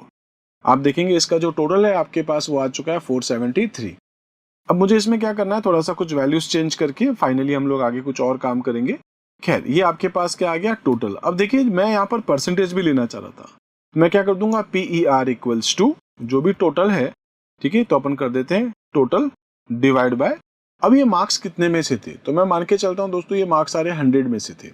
मैं क्या कर दूंगा यहाँ पर, क्योंकि 5 सब्जेक्ट है तो टोटल ये मार्क्स कितने में से आए, 500 में से। ठीक है, मल्टीप्लाई आपको क्या करना होगा 100।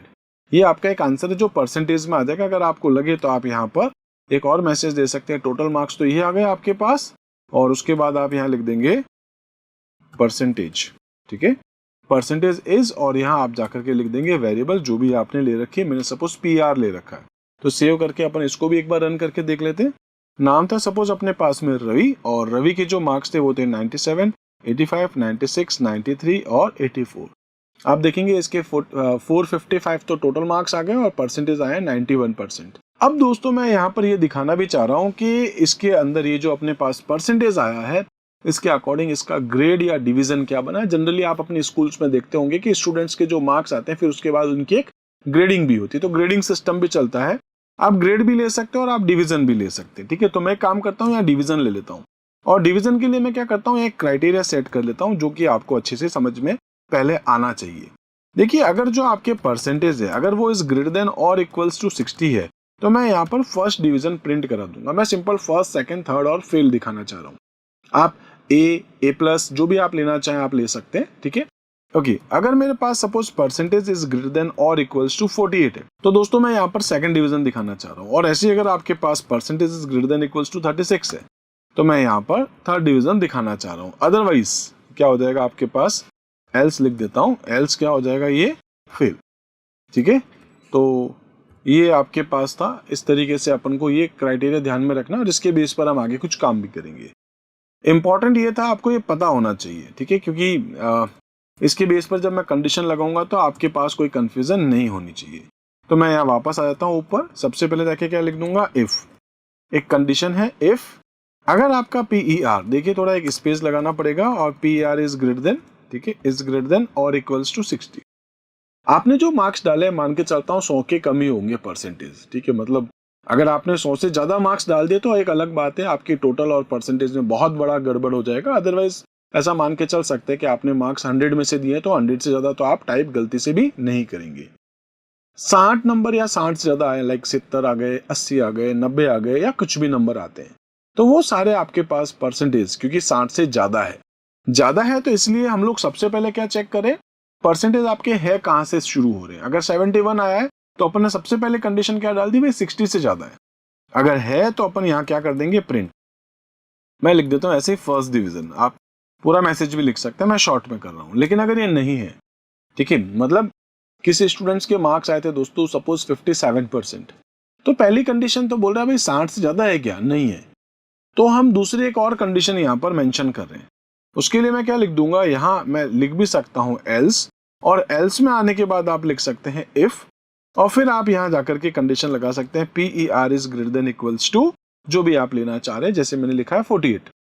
अगर ये कंडीशन आपकी ट्रू हो जाती है तो आप यहाँ क्या करेंगे, प्रिंट करेंगे, क्या लिख देंगे आप, सेकंड डिवीजन, ठीक है, इस तरीके से। इसी टाइप से अगर ये कंडीशन नहीं होती है तो आप क्या लिखेंगे, एल्स, और दोस्तों एल्स में आके आप फिर से लिखेंगे इफ। ये हालांकि सही तरीका नहीं है, मैं आपको इसका शॉर्टकट और बताऊंगा जो कि एलिफ है। तो अगर आपकी ये कंडीशन ट्रू नहीं होती है तो आप इस वाले पार्ट में आएंगे और यहाँ आकर के आप क्या लिख देंगे, PER, ठीक है, PER is greater than or equals to suppose 36। अगर होता है तो हम यहाँ पर क्या कर देंगे, प्रिंट कर देंगे, क्या लिखेंगे, सपोज थर्ड डिवीजन, ठीक है। और अगर ये भी नहीं होता है तो हम क्या लिख देंगे, एल्स, क्या करना था आपको इसमें, प्रिंट करना था फेल, ठीक है। इस तरीके से हमने यहाँ लिख दिया है। अब दोस्तों मैं इस कंडीशंस को तो खैर एक बार हटा देता हूँ, ठीक है। अभी हम इस कोड को सेव करते हैं, हम इस कोड को एक बार रन करते हैं। मेरे पास एक ऐसी कुछ भी नाम है, सपोज कोई स्टूडेंट का नाम था योगेश के मार्क्स से मैं इसको डायरेक्ट फेल पे बता रहा हूँ, 26, 24, 25, 29 और सपोज 27, ठीक है। तो आप इसके परसेंटेज तो देख ही रहे, ये परसेंटेज आए इसके टोटल 26% ही है, और ये फेल भी हो गया, ठीक है। तो यहाँ पर हम लोग अगर बात कर रहे हैं तो ये हो क्या रहा था, ये यहाँ पर गया था, इस कंडीशन को चेक किया, ये कंडीशन फॉल्स थी तो इसमें आ गया, इसके अंदर फिर एक और कंडीशन थी, इस कंडीशन को चेक किया, ये भी कंडीशन सेटिस्फाई नहीं हो रही थी तो ये और नीचे आ गया, इसमें एल्स वाले में, एल्स के अंदर फिर एक और कंडीशन थी, अगर ये इससे भी सेटिस्फाई नहीं हो रहा था तो लास्ट में वो यहाँ आ रहा था, ठीक है। और फिर उसके बाद जाकर के हम लोग यहाँ पर इस जगह पर आकर के हमने जो वैल्यू है वो डिस्प्ले करवा दिया है। आई थिंक ये आपको समझ में आ गया होगा।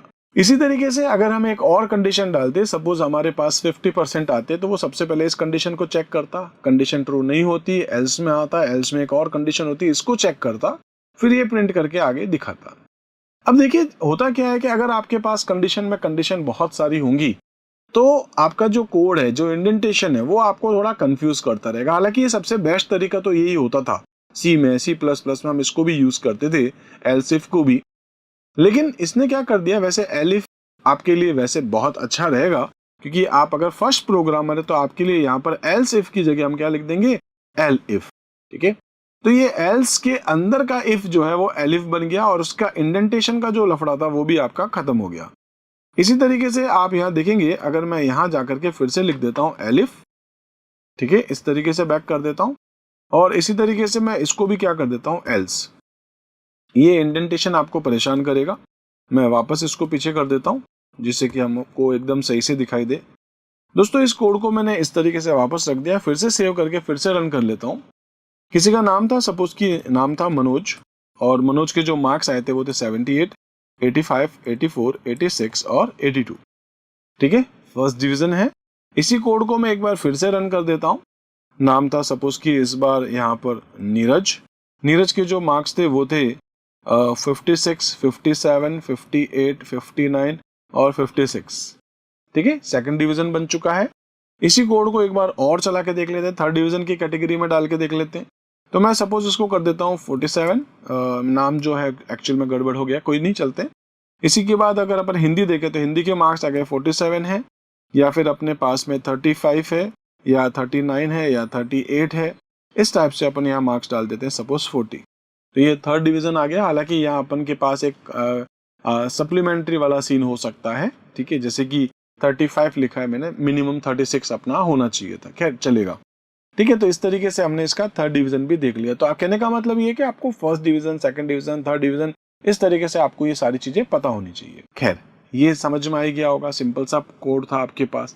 ऐसे और भी दोस्तों बहुत सारे अलग अलग टाइप के कोड हो सकते हैं, जो कि इफ के साथ, इफ एल्स के साथ, ठीक है, या फिर वो अपन कह सकते हैं कि इफ एलिफ के साथ भी हो सकते हैं।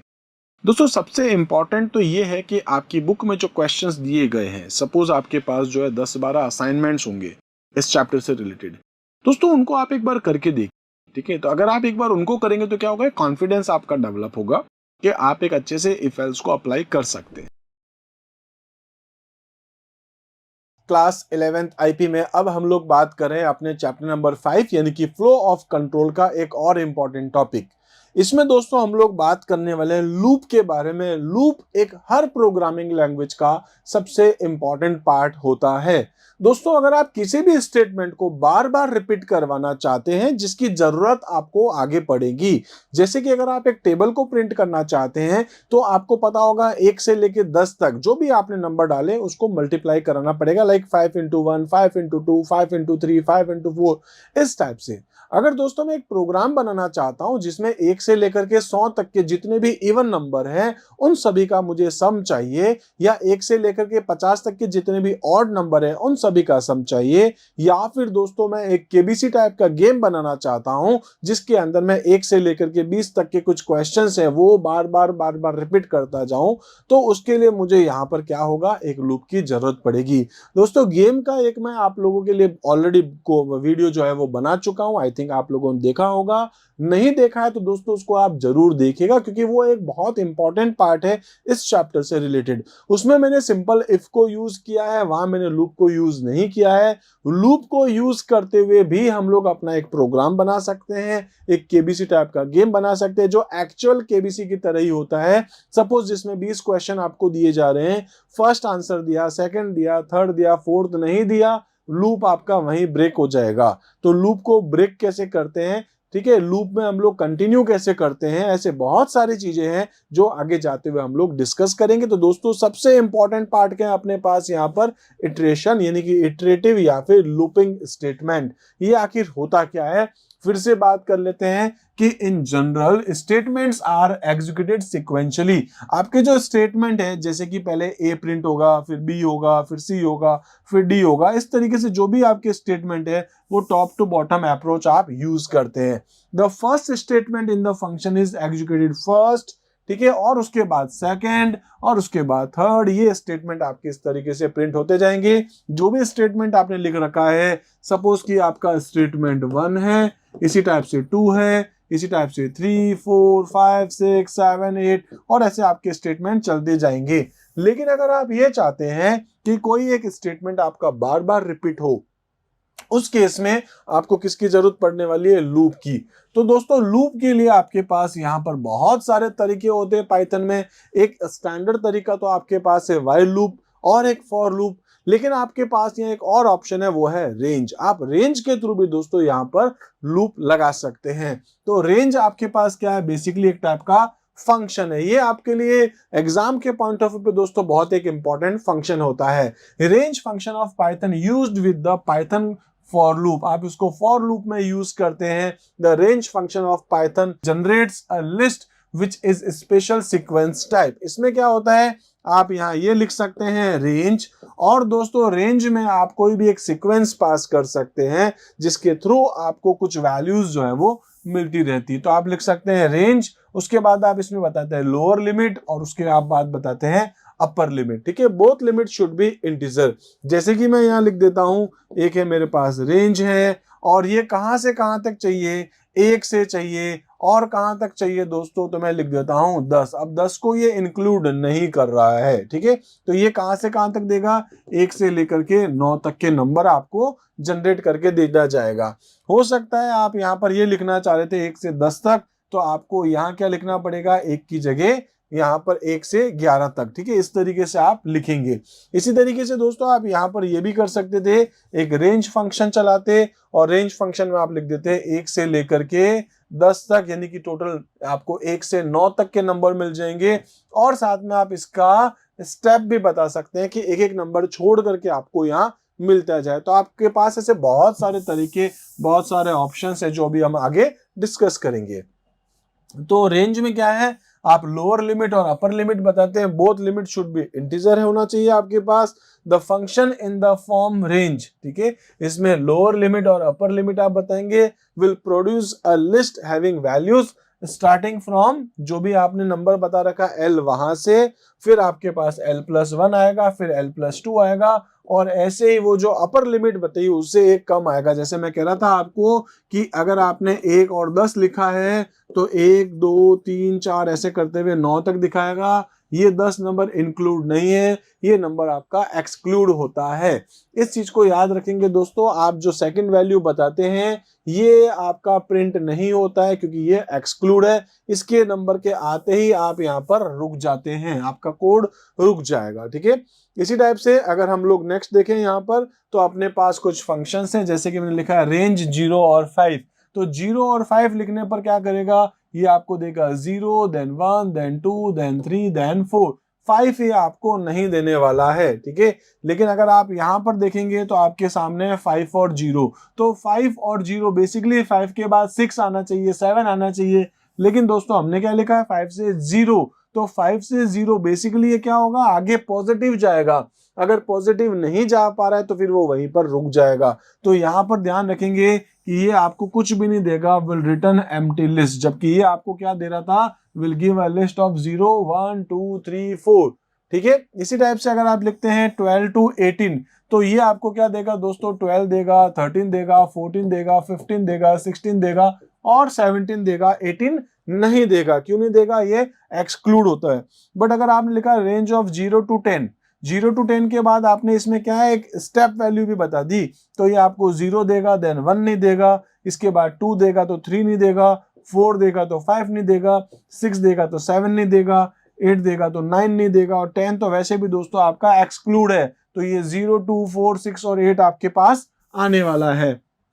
इसी टाइप से दोस्तों जैसे हम लोग ये वाला एग्जांपल देख रहे थे 5 और 0, तो इसमें आपको कुछ नहीं मिल रहा था, लेकिन अगर आप स्टेप वैल्यू -1 देते हैं, जैसे कि 5 देगा, फिर 4 देगा, फिर 3 देगा, फिर 2 देगा, फिर 1 देगा, 0 आपको नहीं देगा क्योंकि ये एक्सक्लूड होता है। तो ये क्या हो रहा है, आपका -1 में चल रहा है, 5 4 3 2 1, जबकि बाकी सब में क्या था, पॉजिटिव आगे जा रहा था। तो ये आपको 5 4 3 2 1 आपको देने वाला है। इसी टाइप से अगर हम साइड में देखें दोस्तों, तो आपके पास कुछ और भी है। जैसे अगर आपने सिंपल सा रेंज ऑफ 10 लिख दिया, तो मान के चलेंगे दोस्तों पहली वैल्यू आपकी 0 ही है, 0 से लेके 9 तक आपको ये नंबर दे देगा।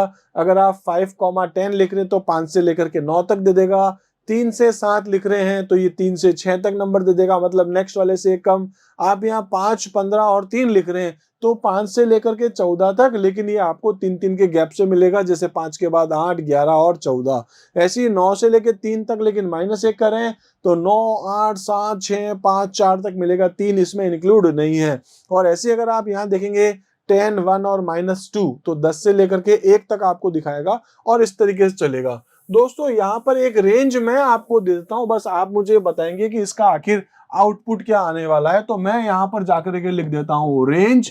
दोस्तों रेंज में मैं जाकर लिख देता हूँ 25 और उसके बाद मैं कॉमा करके लिख देता हूँ यहाँ पर 5 और उसके बाद में लिख देता हूँ 4, ठीक है। तो आपको ये मुझे बताना है कि ये 25 से लेकर के 5 तक जा रहा है और इसके स्टेप वैल्यू आपके पास है 4। तो इसका आंसर क्या आएगा, ये आंसर दोस्तों आप ऐसे एक लिस्ट बना करके मुझे कमेंट सेक्शन में जरूर बताइएगा। दोस्तों मैं चेक करना चाहता हूँ रेंज आपको समझ में आया है कि नहीं। इसका आंसर आपके पास क्या आएगा ये आपको बताना है, एम्प्टी आ रहा है या फिर 25 से 4-4 के स्पेसेस से वो 5 तक जाएगा और 5 एक्सक्लूड है। जो भी आपके माइंड में आंसर आ रहा हो दोस्तों जरूर आप मुझे इसको आंसर कमेंट सेक्शन में दीजिएगा। इसी टाइप से दोस्तों नेक्स्ट अगर अपन बात करते हैं वो आता है मेंबरशिप ऑपरेटर आता है। मेंबरशिप ऑपरेटर का मतलब होता है इन या फिर नॉट इन, और ये हम लोग अपने ऑपरेटर में डिस्कस कर चुके हैं। इसी को अब हम लोग यहाँ देखने वाले हैं लूप के साथ में भी, ठीक है। तो इन या फिर नॉट इन क्या करता है, are the operator that check for membership of a value inside a sequence. Thus in and not in are also called, आप इन या नॉट इन को क्या बोलते हो, मेंबरशिप ऑपरेटर भी कहते हो, क्योंकि ये चेक कर रहे हो कि ये पर्टिकुलर वर्ड इसमें आ रहा है कि नहीं आ रहा है। जैसे मैं लिखता हूं 3 in 1 2 3 4, तो एक सीक्वेंस है, उसमें से अगर आपके पास 3 है तो ये आपको रिटर्न क्या कर देगा, ट्रू। ऐसे ही अगर आपने लिखा 5 in 1 2 3 4 नहीं है तो रिटर्न क्या कर देगा, फॉल्स। अगर आपने लिखा 5 नॉट इन 1 2 3 4, 5 इस लिस्ट में नहीं है तो ये आपको रिटर्न कर देगा ट्रू। आपने लिखा ए इन, यहाँ पर सपोज अविनाश, तो अविनाश के अंदर ए आता है, ट्रू कर देगा। और आपने लिखा पुट इन कंप्यूटर, तो कंप्यूटर में पुट भी आता है, तो ये आपको रिटर्न क्या कर देगा, ट्रू या फॉल्स, कौन, इन या फिर नॉट इन। अब इसी इन को हम लोग आगे और देखेंगे दोस्तों, लूप का एक और पार्ट आएगा। इसी टाइप से हम लोग देखते हैं अभी यहाँ पर लूपिंग स्टेटमेंट के अंदर वो है द इटरेशन, यानी कि जो लूप आप लगाते हैं, जिसको आप इटरेशन भी बोलते हैं, आप इसको रिपीटेशन भी बोलते हैं, allows a set of instructions to be perform repeatedly until a certain condition is fulfilled. तो देखिए, एक तो आपने क्या देखा था अभी, रेंज के अंदर आपने लिख दिया था सपोज कि 1 से लेकर के आपने लिख दिया था 15, ठीक है। तो इस तरीके से 1 2 3 ऐसे करते हुए 14 तक आपको दिखा रहा था। इसी तरीके से अभी नेक्स्ट हम लोग अगर यहाँ पर बात करेंगे तो अपन यहाँ पर क्या देखेंगे, अब अपन अपना एक लूप बनाएंगे जैसे रेंज की तरह ही, थोड़ा सा इसमें अलग करके। तो दोस्तों एक चीज और है जो आपको बहुत ज्यादा जानना जरूरी है, वो है कि पाइथन प्रोग्रामिंग लैंग्वेज में आप दो तरीके के लूप बना सकते हैं, एक जिसको आप कहते हैं फॉर लूप और दूसरा आपके पास होता है व्हाइल लूप। देखिए, व्हाइल का मतलब होता है कंडीशन, जब तक कि आपको काम करना है। इट मींस यहाँ कंडीशन आपके पास होती है कि अगर आपकी फाइल के अंदर कोई डेटा पड़ा है तो वो एक एक करके डेटा आता जाए कंडीशन वाइज। या फिर हम लोग ये भी कह सकते हैं कि अगर ये पर्टिकुलर नंबर यहां तक पहुंच जाता है तब तक ये लूप आपका चले, तो वो आपके पास किसके थ्रू करते हो आप, व्हाइल के थ्रू। देखिए, व्हाइल और फॉर लूप वैसे तो दोनों एक जैसे ही होते हैं, लेकिन अगर आप यहां पर बात करें फॉर लूप को लेकर के, तो फॉर लूप आपके पास होती है काउंटिंग लूप भी आप इसको कहते हैं, मतलब 1 से लेकर के 5 तक चलना चाहिए, 1 से लेकर 10 तक चलना चाहिए, 50 तक चलना चाहिए। इट मींस वो काउंटिंग करने का अगर कोई काम है, काउंटिंग का मतलब हो गया ये लूप इतनी बार आपका चलना ही चलना चाहिए, जिसमें आपने फिक्स वैल्यू बता दी है, ये लूप आपका 5 बार 10 बार 20 बार 50 बार 100 बार चलेगा। तो दोस्तों आप फॉर लूप भी यूज कर सकते हैं और व्हाइल लूप भी यूज कर सकते हैं। लेकिन अगर आपके पास सिर्फ कंडीशंस हैं, जैसे कि ये वैल्यू तब तक चलती जाए जब तक कि इस फाइल के अंदर ये डेटा पड़ा है, जैसे कि सपोज माई एसक्यूएल के अंदर या आपकी एक डेटाबेस के अंदर आपके पास कुछ स्टूडेंट्स की लिस्ट है, जब तक उसमें स्टूडेंट्स के नंबर है तब तक आपके पास आता जाए, जब तक, मतलब आपको ये पता नहीं 5 बार चलेगा या 50 बार चलेगा। अगर आपको ये पता है 5 बार ही चलना चाहिए, तब तो दोस्तों आप व्हाइल और फॉर लूप दोनों को यूज कर सकते हो। इट मीन्स यहाँ अपन क्या बोलते हैं, काउंटिंग लूप है। लेकिन जहां सिर्फ कंडीशंस होती है वहां दोस्तों केवल आप व्हाइल को ही यूज कर सकते हैं। तो व्हाइल लूप क्या आपके पास कंडीशनल लूप कहते हैं, और फॉर लूप को आप क्या बोलते हैं यहाँ पर, काउंटिंग लूप कहते हैं। तो लूप फॉर गिवन कह सकते हैं नंबर ऑफ टाइम्स, जबकि यहाँ पर आप क्या करते हैं, कंडीशन बेस्ड आपका ये एक लूप होता है। वापस कह देता हूं दोस्तों, फॉर लूप को आप एक फिक्स नंबर तक अगर आप रिपीट करना चाहते हैं, 5 10 15 100 500 कुछ भी, तो आप फॉर लूप यूज करते हैं। फॉर की जगह व्हाइल भी कर सकते हैं। लेकिन दोस्तों व्हाइल जो लूप है वो स्पेशली कब काम आता है आपके पास, जब आपको कोई कंडीशंस के बेस पर बताना होता है, जैसे कि जब तक डेटाबेस में ये डेटा है तब तक ही आपके पास चले, चाहे फिर वाली वो काउंटिंग जो है काउंटिंग के हिसाब से, नंबर के हिसाब से भी चलेगा तो भी चल जाएगा, लेकिन जनरली ये कंडीशंस के बेस पर, और ये आपके पास, ठीक है, ये आपके पास जो है वो फिक्स काउंटिंग के हिसाब से चलता है। खैर, इसी तरीके से अपन बात करते हैं फॉर लूप क्या होता है। तो फॉर लूप का मतलब, the for loop of Python is, कह सकते हैं कि design to process the item of any sequence such as list या स्ट्रिंग या कोई भी आपके पास होता है, तो वहां से आप एक एक कैरेक्टर अगर लेना चाहते हैं तो आप फॉर लूप को यूज कर सकते हैं। और भी बहुत सारी चीजें, जैसे कि फॉर ए इन 157, ये क्या करेगा दोस्तों, पहले इसमें ए के अंदर डालेगा 1, आप अगर इसको प्रिंट करेंगे तो ये क्या प्रिंट करेगा 1, और उसके बाद नेक्स्ट स्टेटमेंट जो आपके पास है वो है प्रिंट ए इंटू ए। ए इंटू ए मतलब 1 इंटू 1 करेगा, तो यहाँ आपके पास आएगा 1। नेक्स्ट टाइम दोस्तों ये लूप चल के वापस जाएगा ऊपर और यहाँ से इस बार ये भेजेगा इसमें 5, तो ये क्या प्रिंट करेगा नीचे 5। उसके बाद 5 इंटू 5, ठीक है, तो आपके पास 25। नेक्स्ट ये यहाँ से क्या भेजेगा 7, तो आपके पास 7, फिर 7 इंटू 7 जो भी वैल्यू है वो आपके पास 49 यहाँ आ जाएगा, ठीक है। तो इस तरीके से ये लूप चलेगा। इस लूप में हो क्या रहा है, अगर आप देखें तो आपके पास क्या हो रहा है, यहाँ से एक एक वैल्यू उठ करके इसमें आ रही, जो सीक्वेंस की वैल्यू वो इसमें आ रही है, फिर उसके ऊपर आपको जो भी काम करना है, ठीक है। तो इसमें क्या होता है, फॉर होता है, वेरिएबल्स होती है, इन होता है, फिर आपका एक सीक्वेंस होता है, और वो स्टेटमेंट जो आपको बार बार रिपीट करने हैं आपके इस सीक्वेंस के बेस पर। तो ये अपन ने इसका एक एग्जांपल लिखा था। इसी टाइप से अगर हम लिखता हूं फॉर CH इन स्कोरशाला, तो इसमें क्या होगा दोस्तों, पहले आएगा यहाँ CH के अंदर S, तो मैंने इसको प्रिंट किया, लिखेगा S, अगली बार क्या आएगा C, तो ये रहा C, फिर आएगा O, तो आ जाएगा इधर O, ऐसे ही RESHALA, जितने भी कैरेक्टर्स हैं आपके सारे इसमें आते जाएंगे, और एक एक कैरेक्टर प्रिंट करा जाएगा, कौन, फॉर लूप के थ्रू, ठीक है।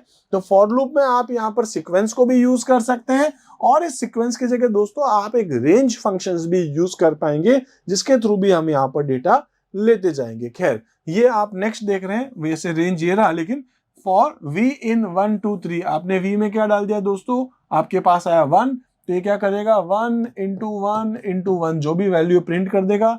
फिर नेक्स्ट वैल्यू इसमें v में आएगी 2, तो क्या प्रिंट करेगा 2 इंटू 2 इंटू 2, वो भी उसकी जो वैल्यू है वो आएगी।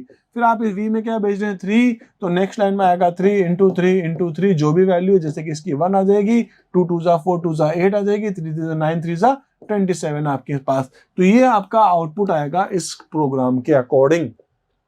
आप यहाँ पर जैसे सीक्वेंस के साथ में आपको कह रहा था आप रेंज भी ले सकते हैं, तो यहाँ पर एक्चुअल में क्या हो रहा है, 3 4 5 6 7 8 9 और ऐसे करते हुए 17 तक, ये आपने यहाँ पर क्या एक सीक्वेंस बना रखा है। तो यहाँ पर क्या आएगा पहले इसमें इन, क्योंकि ये फंक्शन बेसिकली आपको यही तो दे रहा है, रेंज फंक्शन, तो आपने क्या भेजा 3, यहाँ पर लिखा आएगा 3, फिर आएगा आपके पास 4 5 6 7 8 17 तक आपके पास जो है वो आंसर आता जाएगा। आपने 18 लिखा है तो 18 एक्सक्लूड है, 17 तक आपके पास यहाँ आंसर आता जाएगा, ठीक है। इसी तरीके से दोस्तों नेक्स्ट अगर अपन देखें तो अपने पास फॉर लूप के बाद आता है व्हाइल लूप। व्हाइल लूप को आप यहाँ पर जो यूज करते हैं उसमें 3 चीजें आपको पता होनी चाहिए। सबसे पहले तो ये रहा जिसको अपन बोलते हैं इनिशियलाइजेशन, ठीक है। उसके बाद आती है ये वाली लाइन जिसको आप क्या बोलते हो, कंडीशन, और उसके बाद आती है ये वाली लाइन जिसको आप बोलते हो री इनिशियलाइजेशन, या फिर आप इसको बोलते हो अपडेशन, जो कि इंक्रीमेंट या डिक्रीमेंट कुछ भी हो सकता है। तो इसी चीज को अपन देखते हैं दोस्तों। सबसे पहले हम लोग यहाँ बात करते हैं व्हाइल लूप है क्या। While loop is a conditional loop है आपके पास that will repeat the instructions with itself as long as a condition remains true, ठीक है। जैसे अगर इसका एक एग्जांपल मैं आपको बता देता हूं, मैं लिख देता हूं x इक्वल्स टू 1, ठीक है। तो x की वैल्यू क्या आपके पास 1 है, मैं इसमें जाके लिख देता हूं while x is less than or equals to 10, कब तक चलेगा, जब x की वैल्यू 10 या 10 से छोटी है तब तक चलेगा। और उसके अंदर दोस्तों 4 स्पेसेस छोड़ने के बाद मैं क्या कर देता हूं, जाके लिख देता हूं प्रिंट ऑफ x। तो ये क्या करेगा, x की वैल्यू जो कि आपके पास है 1 वो प्रिंट करेगा। अगर दोस्तों मैं इसके बाद इसको इतना ही रखता हूं तो हर बार ये क्या है कि इसके बाद वापस आएगा इधर, कंडीशन क्या है, x की वैल्यू है 1, 1 is less than equals to 10, अभी भी कंडीशन ट्रू है, 1 1 1 1 1 1, इस तरीके से इनफाइनाइट लूप आपका हो जाएगा, ठीक है। तो अपन को क्या करना पड़ेगा, यहां पर इस जगह पर इसके जस्ट बाद अपन को क्या करना पड़ेगा, x equals to x plus 1।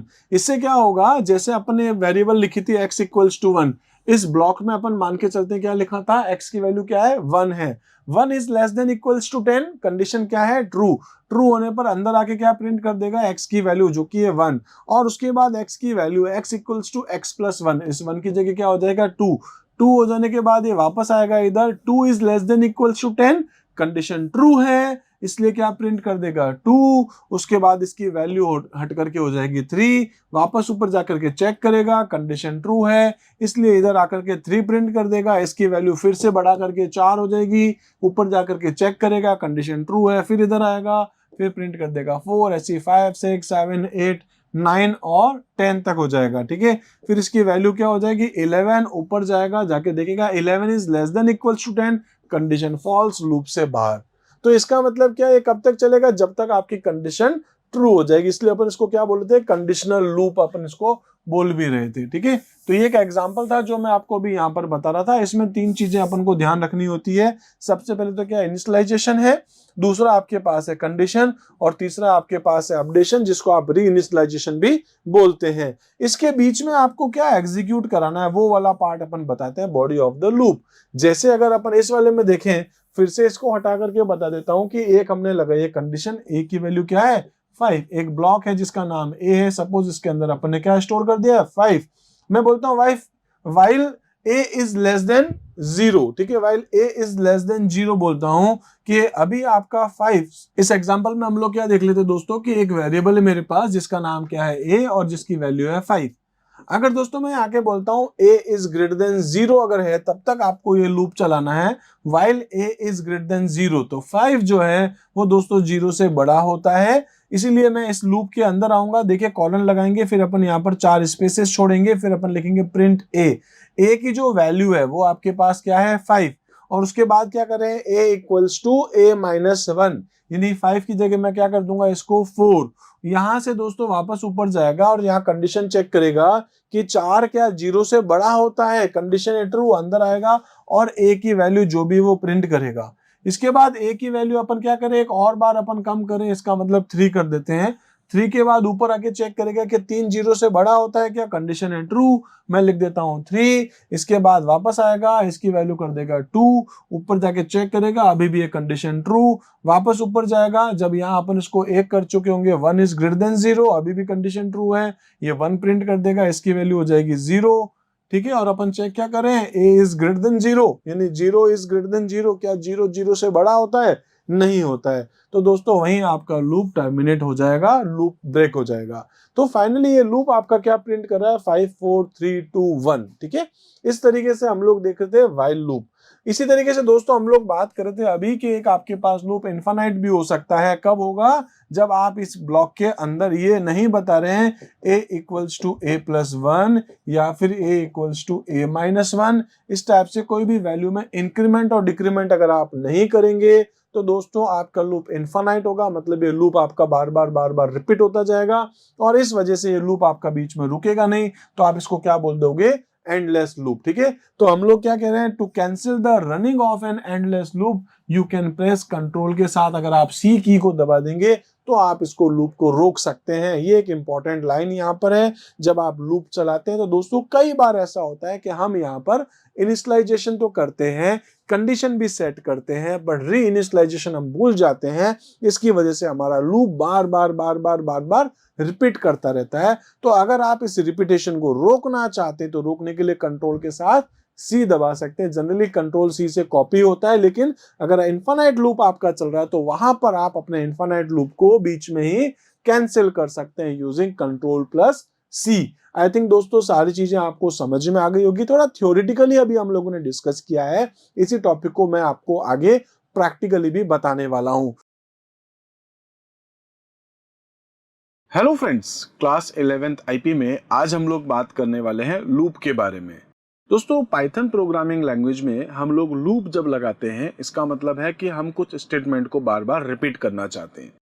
दोस्तों बहुत बार हमको जरूरत पड़ती है कि कुछ स्टेटमेंट हमको बार बार रिपीट करने होते हैं। जैसे कि एक सबसे कॉमन एग्जांपल है हमारे पास में, जिसमें कि हम लोग एक टेबल को प्रिंट करना चाहते हैं, या फिर दोस्तों हम लोग एक फैक्टोरियल प्रोग्राम बनाना चाहते हैं, या हम लोगों के पास ऐसा कुछ स्टेटमेंट हो सकता है जो कि बार बार रिपीट होता हो।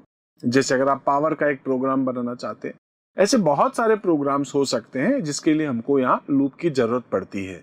दोस्तों पाइथन प्रोग्रामिंग लैंग्वेज में लूप के लिए हमारे पास वैसे तो 2 अलग अलग तरीके होते हैं जिसके लिए हम यहाँ पे यूज कर सकते हैं, या तो व्हाइल लूप या फिर हम यूज कर सकते हैं फॉर लूप। लेकिन दोस्तों कई बार ऐसा होता है कि रिपीटेशन के लिए आप यहाँ पर एक रेंज नाम का फंक्शन होता है, उसको भी यूज कर सकते हैं। हालांकि रेंज आप फॉर लूप के साथ में भी यूज करते हैं। तो इसी को हम लोग एक बार डिस्कस करते हैं प्रैक्टिकली। मैं यहाँ पर एक बार स्टार्ट कर लेता हूँ अपना आइडियली। तो दोस्तों हम लोग आइडियली पे जाएंगे और यहाँ आकर के मैं स्टार्ट कर लेता हूँ अपनी एक नई फाइल कंट्रोल प्लस एन को यूज करते हुए। दोस्तों यहाँ पर सबसे पहले मैं काम क्या करने वाला हूँ, मैं आपको एक फंक्शन बता देता हूँ जिसका नाम है रेंज। ठीक है, तो हम लोग क्या लिख देते हैं, रेंज। अब इस रेंज के अंदर आपके पास कुछ वैल्यूज होती है जो आपके सामने आएगी। जैसे कि मैं यहाँ लिख देता हूँ, एक ब्रैकेट में मैं कुछ भी लिख सकता हूँ, जैसे जहां से शुरू करना चाहते हैं आप, लाइक 5 से शुरू करना चाहते हैं।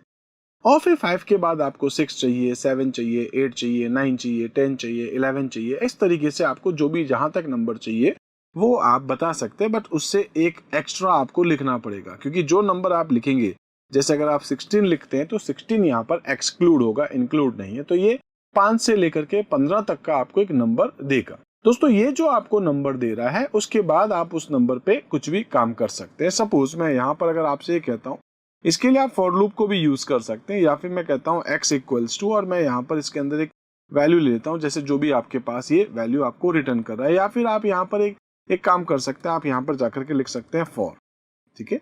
या तो आप फॉर लिख सकते हैं, फॉर मैं लिख देता हूँ सपोज कि x नाम की एक वेरिएबल है, फॉर x इन रेंज कर देता हूँ मैं, और यहाँ पर आपके पास जो वैल्यू है वो एक एक करके आती जाएंगी, और इसके बाद मैं यहाँ लास्ट में लगा देता हूँ एक कॉलन। दोस्तों इसके बाद आप जब एंटर करेंगे तो आपके पास ये क्या करेगा, पहले जो 5 नंबर है वो डालेगा x में, और उसके बाद मैं यहाँ जाके लिख देता हूँ प्रिंट, और जो भी x की वैल्यू आई है वो यहाँ आपको ये डिस्प्ले कर देगा। दोस्तों ये 5 को डिस्प्ले कर देने के बाद वापस जाएगा ऊपर वाली लाइन में, और 5 के बाद नेक्स्ट जो नंबर था वो है 6। इस बार वो यहाँ से रेंज फंक्शन जो है इसमें x में डालेगा 6, फिर ये 6 को प्रिंट करेगा। इसी तरीके से फिर ये 7 पे जाएगा, 8 पे जाएगा, 9 पे जाएगा, 10 पे जाएगा, ऐसे करते हुए ये आएगा 15 पे। 15 को प्रिंट करके जाएगा 16 पे। जैसे ही 16 आ जाएगा दोस्तों ये लूप आपका ब्रेक हो जाएगा। तो मैं इसको आपको आगे और बताता हूँ, लेकिन उससे पहले मैं एक बार इसको प्रैक्टिकली चला करके दिखा देता हूँ। मैं इसको डेमो नाम से सेव करता हूँ और F5 रन करते हैं। आप देखेंगे 5, 6, 7, 8, 9, 10, 11, 12, 13, 14 और 15 आपको मिला है, 16 नहीं मिला है। ये आपको शायद समझ में आ गया होगा। दोस्तों अगर आप यहाँ पर ऐसा लिखते हैं, जैसे मैं लिखता हूँ 1 से लेकर के मुझे लिखना है यहाँ पर 15 तक, तो इसका आउटपुट क्या आएगा? आई थिंक आप समझ गए होंगे, 1 से लेकर 14 तक आएगा, क्योंकि 1 से शुरू हो रहा है, 14 तक जा रहा है। आप रन करके देखेंगे तो 1 to 14 आपको डिस्प्ले हो रहा है।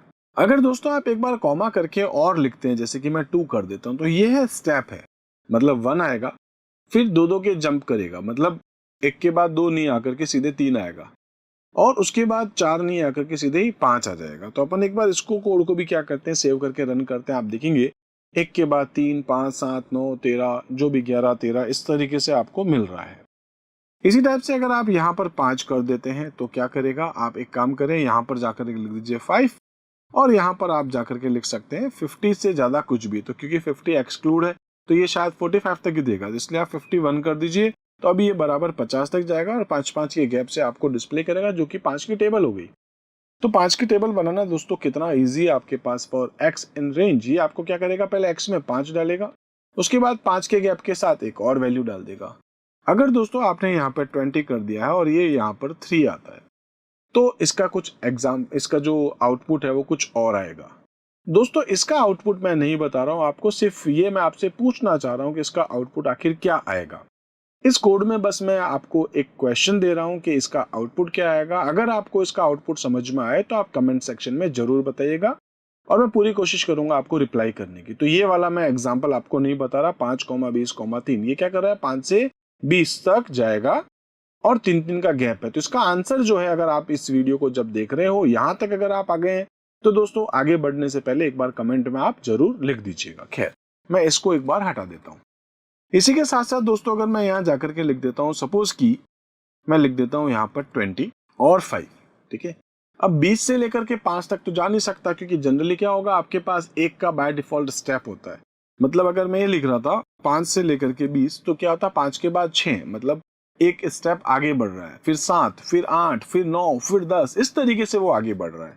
लेकिन अगर दोस्तों गलती से आपने इसको 20 और 5 कर दिया, तो इसका आउटपुट आपको देखने को कुछ भी नहीं मिलेगा, क्योंकि 20 के बाद एक इंक्रीमेंट होके क्या आना चाहिए था, 21 आना चाहिए था। मैं इस कोड को सेव करता हूँ, रन करता हूँ, देखें आप यहाँ कुछ नहीं आया, क्योंकि 20 के बाद एक आगे बढ़ेगा, पहले तो 20 आएगा उसके अंदर, ठीक है। 20 से लेकर के आपको चलना था, फिर उसके बाद 21 आना चाहिए था, फिर 22 आना चाहिए था, इस तरीके से उसके स्टेप्स आने चाहिए थे। आप देख रहे हैं यहाँ पर कुछ भी नहीं आ रहा है। 20 से 5, ठीक है, बैठेगा नहीं। लेकिन दोस्तों हम लोग अगर यहाँ पर -1 कर दें, -1 से क्या हो जाएगा, 20 से अब ये 19 पे आएगा, 19 से 18 पे आएगा, 18 से 17 पे आएगा, फिर 16, 15, 14, 13, 12, 11, 10, 9, 8, 7, 6, 5 आते रुक जाएगा। तो इस बार दोस्तों ये क्या प्रिंट करा अपन देखते हैं। ये 20, 19, 18, 17 ऐसे करके 6 तक आ रहा है। जैसे ही 5 आया वो रुक गया। आई थिंक ये आपको समझ में आ गया होगा हम लोग यहाँ पर क्या बात कर रहे हैं कि जो रेंज फंक्शन है वो जरूरी नहीं है हमेशा पॉजिटिव में आगे बढ़े, ये नेगेटिव में भी चल सकता है। ठीक है, तो अगर आप यहाँ पर फर्स्ट वैल्यू दिखा रहे हैं, ये क्या है आपके पास शुरू कहाँ से हो रहा है, फिर ये जो सेकंड वैल्यू दिखाते हैं ये बताता है खत्म कहाँ पर हो रहा है, और फिर आप यहाँ पर स्टेप भी बताते हैं। लेकिन दोस्तों अगर मैं यहाँ पर केवल 10 करता हूं, केवल 10, अब क्या होगा, तो ये 10 जो लिखा है वो स्टार्टिंग है या वो एंडिंग है या वो आपके पास में स्टेप्स है। तो स्टार्ट, स्टॉप और स्टेप में देखें तो सबसे पहले आपके पास अपने जो अब लिखा है ये बाय डिफॉल्ट 0 से स्टार्ट होगा, आप ये मान के चल सकते हैं। और रुकेगा कहां पर, ये आपके पास रुक जाएगा जैसे ही 10 आएगा, आप रन करके देखें 0 से शुरू हुआ, जैसे ही 10 आया वो रुक गया। तो 0, 1, 2, 3, 4, 5, 6, 7, 8, 9 इस तरीके से आगे चला।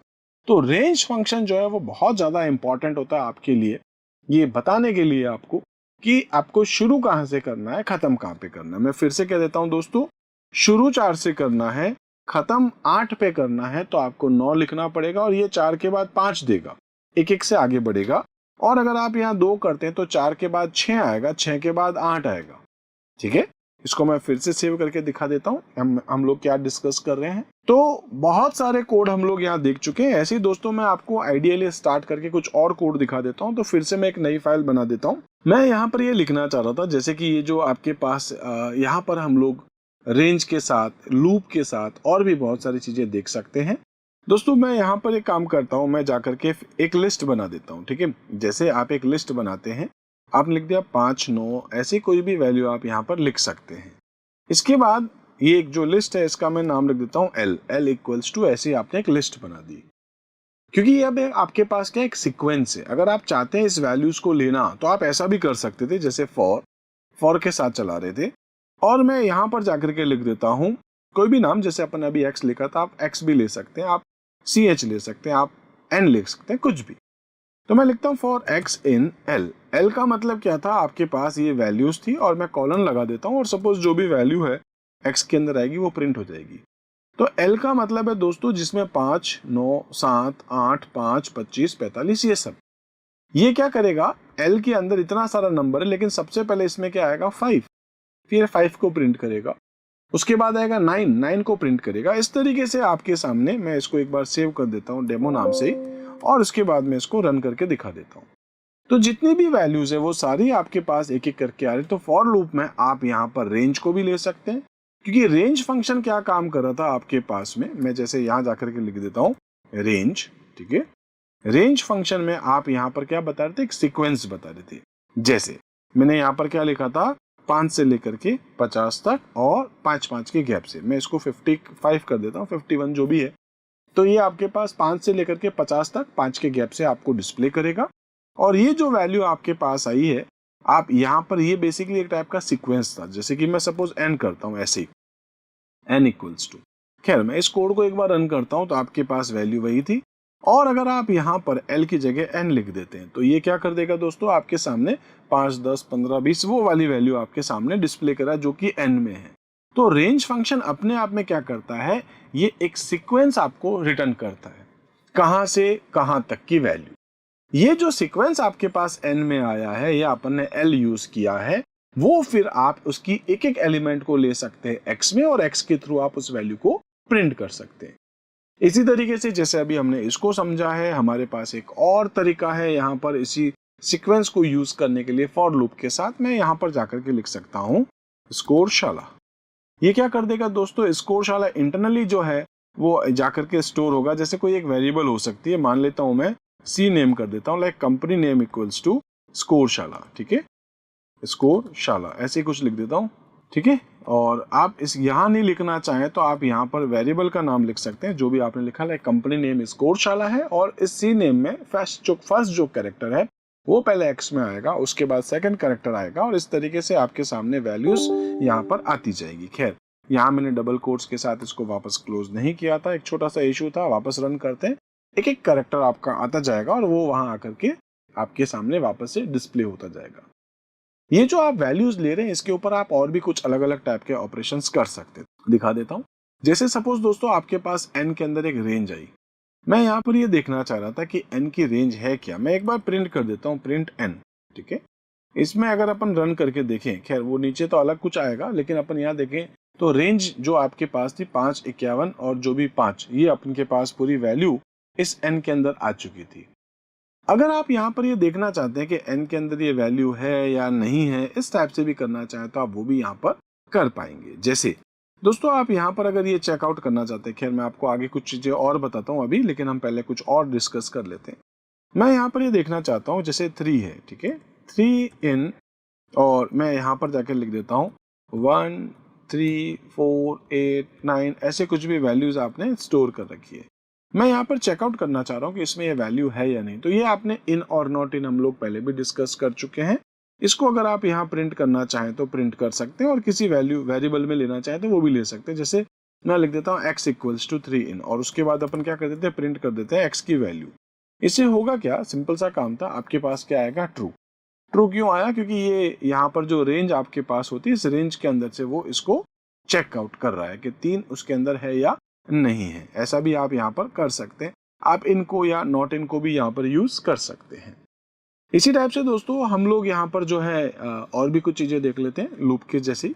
जैसे कि सपोज मैं यहाँ पर जाकर के लिख देता हूँ फॉर, ठीक है, एक फॉर लूप बता देता हूँ, और इस फॉर लूप में मैं यहाँ पर अगर ये लिख देता हूँ फॉर x इन, ठीक है, रेंज, और इसमें लिख देता हूँ 1 से लेकर के 5 तक या 6 लिख देता हूँ। बेसिकली मैं 5 तक चलाना चाह रहा हूँ, ठीक है। आप इसके अंदर आए और आपने क्या कर दिया, प्रिंट कर दिया x की वैल्यू को। मैं इसको सेव करता हूँ, रन करता हूँ, आप देखेंगे 1 से लेकर 5 तक ये आपके सामने आ चुका है। अगर दोस्तों बाय द वे ये, क्योंकि आपको समझ में आ गया होगा कि ये लूप आपका 5 टाइम चल रहा है, लेकिन अगर इसके अंदर एक और लूप हो जाए, जैसे मैं लिखता हूँ फॉर x की जगह लिख देता हूँ y इन रेंज, और मैं इसमें जाके लिख देता हूँ 1,6, तो ये क्या कर देगा, इस बाहर जो आपके पास ये लूप 5 बार चल रहा है, इसके अंदर फिर से एक बार, और जैसे ही एक बार अंदर आएगा तो 5 बार अलग चलेगा। अगर आप चाहते हैं इसके अंदर जाने के बाद आपको कुछ प्रिंट करना है, जैसे कि मैं प्रिंट कर देता हूँ y की वैल्यू, तो ये क्या करेगा, ये अंदर के 5 बार अलग चला रहा है और फिर उसके बाद बाहर के 5 बार अलग चला रहा है, तो टोटल 25 बार क्या प्रिंट करेगा, 1, 2, 3, 4, 5, वापस से 1, 2, 3, 4, 5, और ऐसे 5 बार डिस्प्ले करेगा, और अलग अलग लाइन में, ठीक है। इस तरीके से उसने डिस्प्ले कर दिया। लेकिन आपको ये पता होगा, मैंने आपको प्रिंट के टाइम पर भी बता दिया था कि अगर आप यहाँ पर जाके लिख देते हैं एंड इक्वल्स टू ब्लैंक, तो फिर ये क्या कर देगा, ये एक साथ सारी वैल्यू दिखा देगा, क्योंकि ये एंड जो अपने पास था, खैर मैं यहाँ कॉमा लगा देता हूँ, आप इसको रन करके देखेंगे तो एक साथ 1, 2, 3, 4, 5, फिर 1, 2, 3, 4, 5, फिर वापस से 1, 2, 3, 4, 5, 1, 2, 3, 4, 5 और 1, 2, 3, 4, 5 ऐसे आपके सामने डिस्प्ले करेगा। अब दोस्तों अगर आप ये चाहते हैं कि जैसे ही ये 1, 2, 3, 4, 5 हो तो नेक्स्ट वाला वापस 1, 2, 3, 4, 5 अगली रो में आए, तो जैसे ही आप इस लूप से बाहर आते हैं, यानी ये जो लूप था आपका, बाहर आते हैं, आप यहाँ पर कुछ नहीं करें, बस खाली आपको प्रिंट लगा के छोड़ देना, इसमें लिखना कुछ नहीं है, क्योंकि आपको पता है कि प्रिंट का बाय डिफॉल्ट एंड क्या होता है, न्यू लाइन। अगर आपने यहाँ पर नहीं लिखा था तो न्यू लाइन ही आ रहा था, तो आप न्यू लाइन नहीं चाहते हो तो एंड इक्वल्स टू ब्लैंक लिख सकते हैं। मैं इस कोड को फिर से सेव करके रन करता हूँ, 1, 2, 3, 4, 5, वापस से न्यू लाइन आएगी 1, 2, 3, 4, 5, क्योंकि अंदर वाला लूप चल रहा है आपका, है ना। ये वाला जो लूप है वो क्या दे रहा है, 1, 2, 3, 4, 5, 1, 2, 3, 4, 5, 1, 2, 3, 4, 5, 1, 2, 3, 4, 5, 1, 2, 3, 4, 5। लेकिन जैसे ही 1, 2, 3, 4, 5 खत्म होगा, उसके बाद ये इस लूप से बाहर निकलेगा। अब आप यहाँ देखेंगे तो ये वाला जो फॉर लूप आपके देख रहे थे ना, इस फॉर लूप का ही पार्ट है, और ये जो प्रिंट है वो इस फॉर लूप का पार्ट ये वाला था, क्योंकि जैसे ही फॉर लिखते हैं एक इंडेंटेशन शुरू हो जाता है, 4 स्पेसेस आप छोड़ करके फिर आप लिखते हैं। तो जैसे ही आपने वो 4 स्पेसेस वाला इंडेंटेशन आपने कैंसिल किया, तो वो बाहर वाले लूप का पार्ट शुरू कर देता है। इस तरीके से आपके पास अभी जो आपका आउटपुट था वो ऐसे आपके सामने आ रहा था। दोस्तों अगर मैं यहाँ पर i की वैल्यू जो शुरू हो रही है हर बार 1 से, ठीक है, और खत्म कहां पर हो रही है, 6 पे, मैं चाहता हूं एक बार 1 से 1 तक आए, तो 1 से 1 का मतलब अगली बार 1 से 2 तक आए, क्योंकि ये जो लूप था आपका, मैं ऐसे ही कमेंट करके लिख देता हूं, पहली बार चलेगा तो 1 आएगा, फिर आप चलाएंगे तो 2 बार आएगा, फिर आप चलाएंगे तो 3 आएगा, फिर आप चलाएंगे तो 4 आएगा, फिर आप चलाएंगे तो 5 आएगा। और ऐसे ही इस लूप में जब अपन आ रहे हैं तो अपन शुरू कहां से कर रहे हैं, 1 से। मैं जाके लिखता हूं 1, ठीक है। मैं चाहता हूं दोस्तों एक बार 1 से 1 तक चले, और उसके बाद 1 से 2 तक, और उसके बाद 1, 2, 3, और उसके बाद 1, 2, 3, 4, और उसके बाद 1, 2, 3, 4, 5। इस टाइप से अगर आप पैटर्न बनाना चाहते हैं तो भी आप कर सकते हैं, लेकिन वो न्यू लाइन में लेने पे। यहाँ पर कुछ नहीं करना है दोस्तों, आपको जो 6 लिखा था मैंने, 6 की जगह आप यहाँ क्या लिख सकते हैं, आप लिख सकते हैं x+1, क्योंकि x की वैल्यू क्या होगी आपके पास, पहली बार 1। मैं 1 अगर लिखूंगा तो 1 से 1 चलेगा ही नहीं। क्यों नहीं चलेगा, क्योंकि आपका टर्मिनेट कहाँ पे हो रहा है, 1 पे ही हो रहा है ना। तो मैंने 1+1 कर दिया, मतलब 1 से लेके 1 प्रिंट करेगा, फिर जब 2 पे जाएगा तो 2 से बाहर निकलेगा, यानी कि ये जो वैल्यू है वो जब 2 होगी तब बाहर आएगा, है ना। तो मैं इसको चलाता हूँ, एक बार सेव करें, रन करें, देखें आप 1, फिर 1 2 1 2 3 1 2 3 4 1 2 3 4 5, इस टाइप से आपके सामने पैटर्न बना के दे रहा है। दोस्तों पैटर्न पे बहुत सारे हम लोग अलग अलग टाइप के पैटर्न्स बना भी सकते हैं।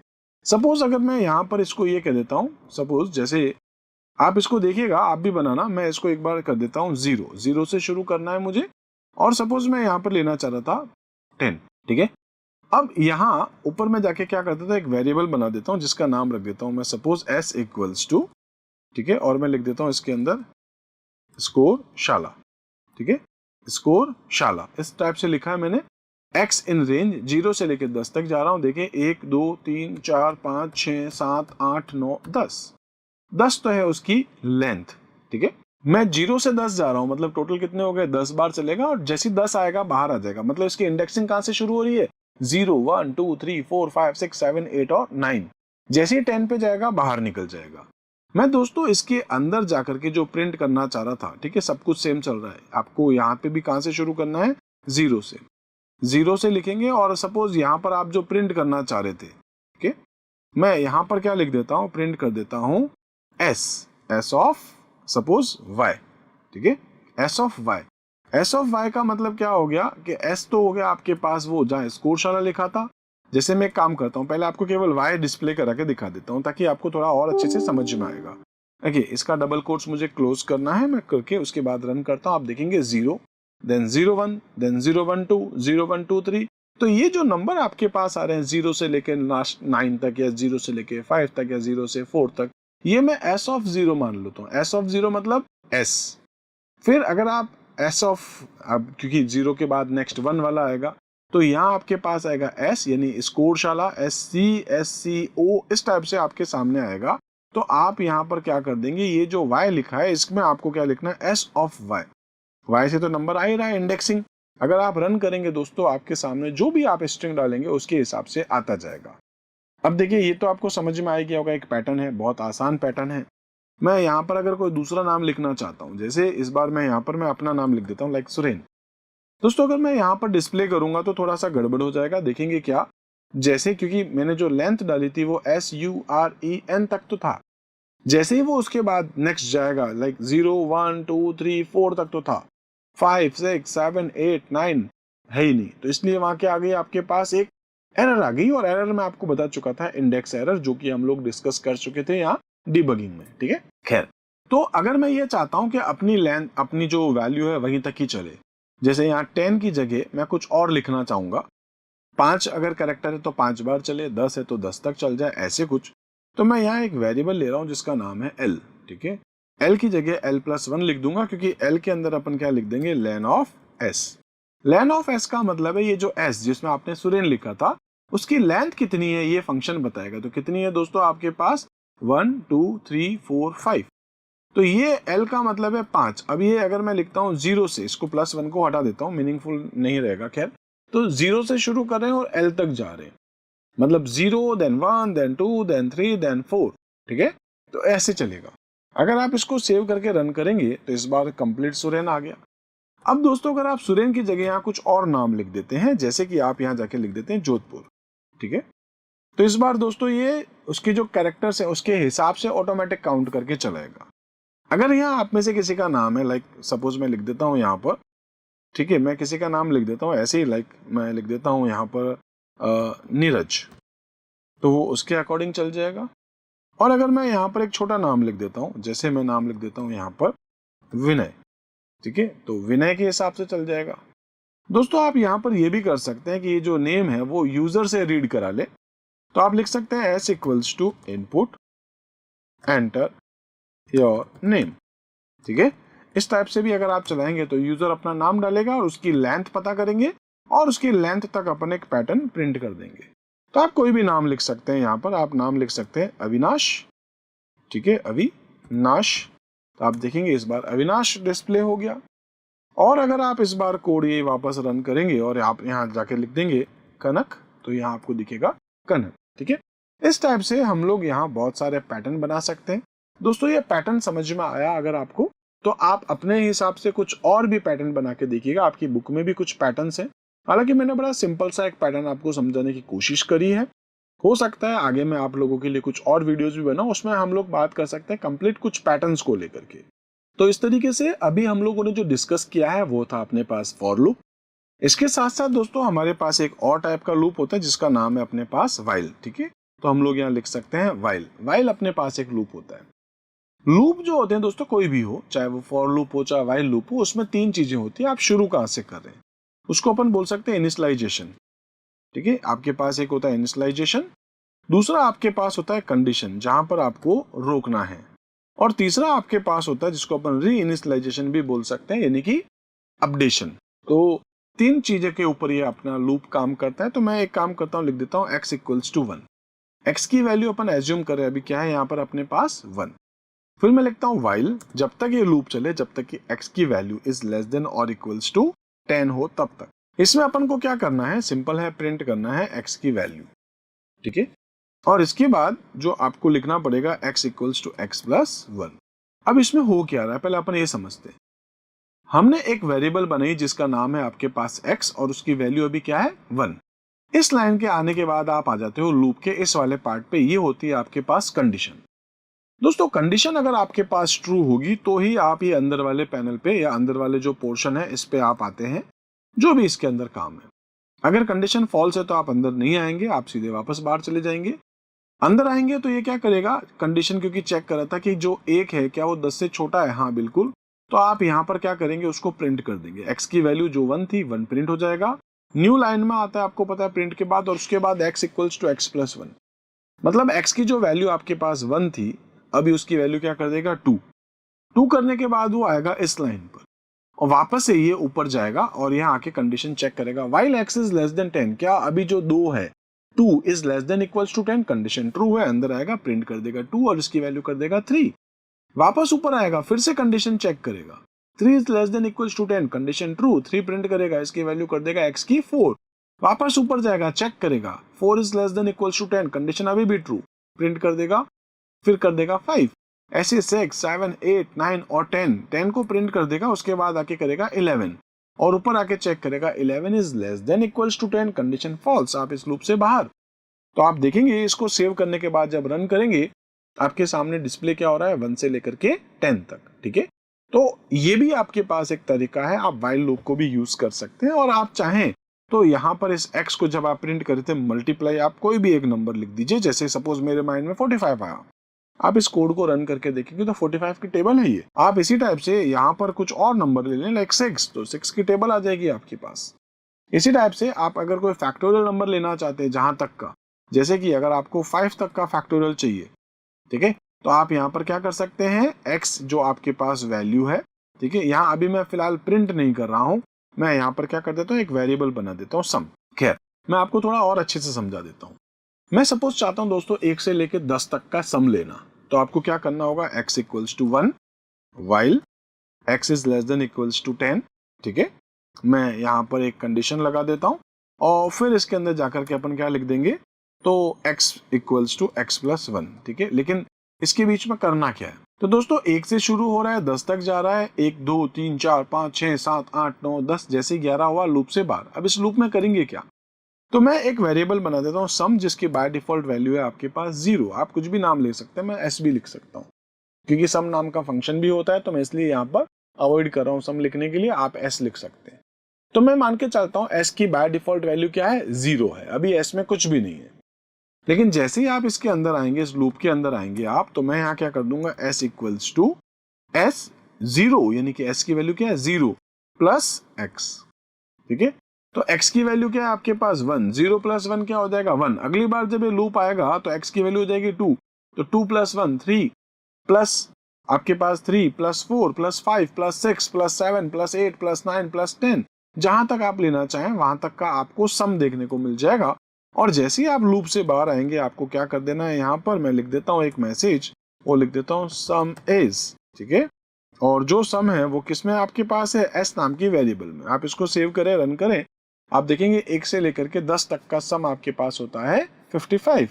और ऐसे ही अगर आप चाहते हैं यहाँ पर 10 की जगह आप 100 लिखना चाहें, तो दोस्तों 100 तक का जो सम है आपका वो होता है 5050। आप ऐसे एक लूप लगा सकते हैं और इसके अंदर आप यहाँ से 1 से लेकर यहाँ तक का कुछ भी जो भी नंबर है वो आप ले सकते हैं। साथ साथ में दोस्तों हम लोग एक और काम कर सकते हैं, इसमें से इस बार मैं सिर्फ उसी का लेना चाहता हूँ जो इवन नंबर है, मतलब 1 से लेकर 100 तक जितने भी इवन नंबर है उनका सम मुझे चाहिए। तो मैं ये लिख सकता हूँ if x mod 2 equals to अगर 0 होता है तो ही आपको यहाँ उसका सम लेना है, अदरवाइज आपको सम नहीं लेना है। तो मैं लिख देता हूँ सम ऑफ इवन, ठीक है, फ्रॉम 0 टू, या आप 1 से भी ले सकते हैं, ठीक है, 0 टू 100, जो भी आपके पास इवन नंबर है उसका जो सम है वो इस बार आपके पास एस में आ जाएगा। तो आपके पास हो गया 2550। ऐसे दोस्तों बहुत सारे प्रोग्राम बन सकते हैं लूप को यूज करते हुए। जैसे मैं आपको फैक्टोरियल कह रहा था, तो फैक्टोरियल के लिए ज्यादा कुछ नहीं होता है, आप यहाँ पर वेरिएबल का नाम चेंज करके एफ की वैल्यू जो मैं 1 ले रहा हूँ, क्योंकि जब भी किसी नंबर को आप मल्टीप्लाई करेंगे, आपको सभी को पता होगा कि फैक्टोरियल जो है वो क्या होता है, आपके पास 1 से लेके उस नंबर तक का मल्टीप्लीकेशन। जैसे सपोज मैं इस लूप को चला देता हूँ 5 बार, ठीक है, तो मैं क्या लिख दूंगा, यहां पर लिख दूंगा s equals to s multiply x. इसमें क्या होगा, पहली बार 1 है, 1 इंटू 1 1 ही रहेगा, इंटू 2 करेंगे 2 हो जाएगा, इंटू 3 करेंगे 6 हो जाएगा, इंटू 4 करेंगे 24 हो जाएगा, इंटू 5 करेंगे तो 120 हो जाएगा। और यहाँ पर आप जो भी मैसेज डिस्प्ले करना चाहते हैं आप कर सकते हैं। जैसे कि मैं लिख देता हूँ फैक्टोरियल एस, और उसके बाद आप रन करें। यहाँ s नाम की वेरिएबल कुछ है नहीं, तो यहाँ पर मुझे क्या लिखना पड़ेगा, ठीक है, मेरे को लिखना पड़ेगा f। और ऐसे ही यहाँ पर भी मैंने थोड़ा सा चेंज किया था वेरिएबल का नाम, वो इसलिए क्योंकि थोड़ा रिलेटिव लगे है ना, तो f जो है वो फैक्टोरियल के लिए था, s जो था वो सम के लिए था। तो खैर आपके पास आ गया है 120। ऐसे दोस्तों बहुत सारे क्वेश्चंस बन सकते हैं लूप के बेस पे। तो आपको लूप थोड़ा समझ में आ ही चुका होगा।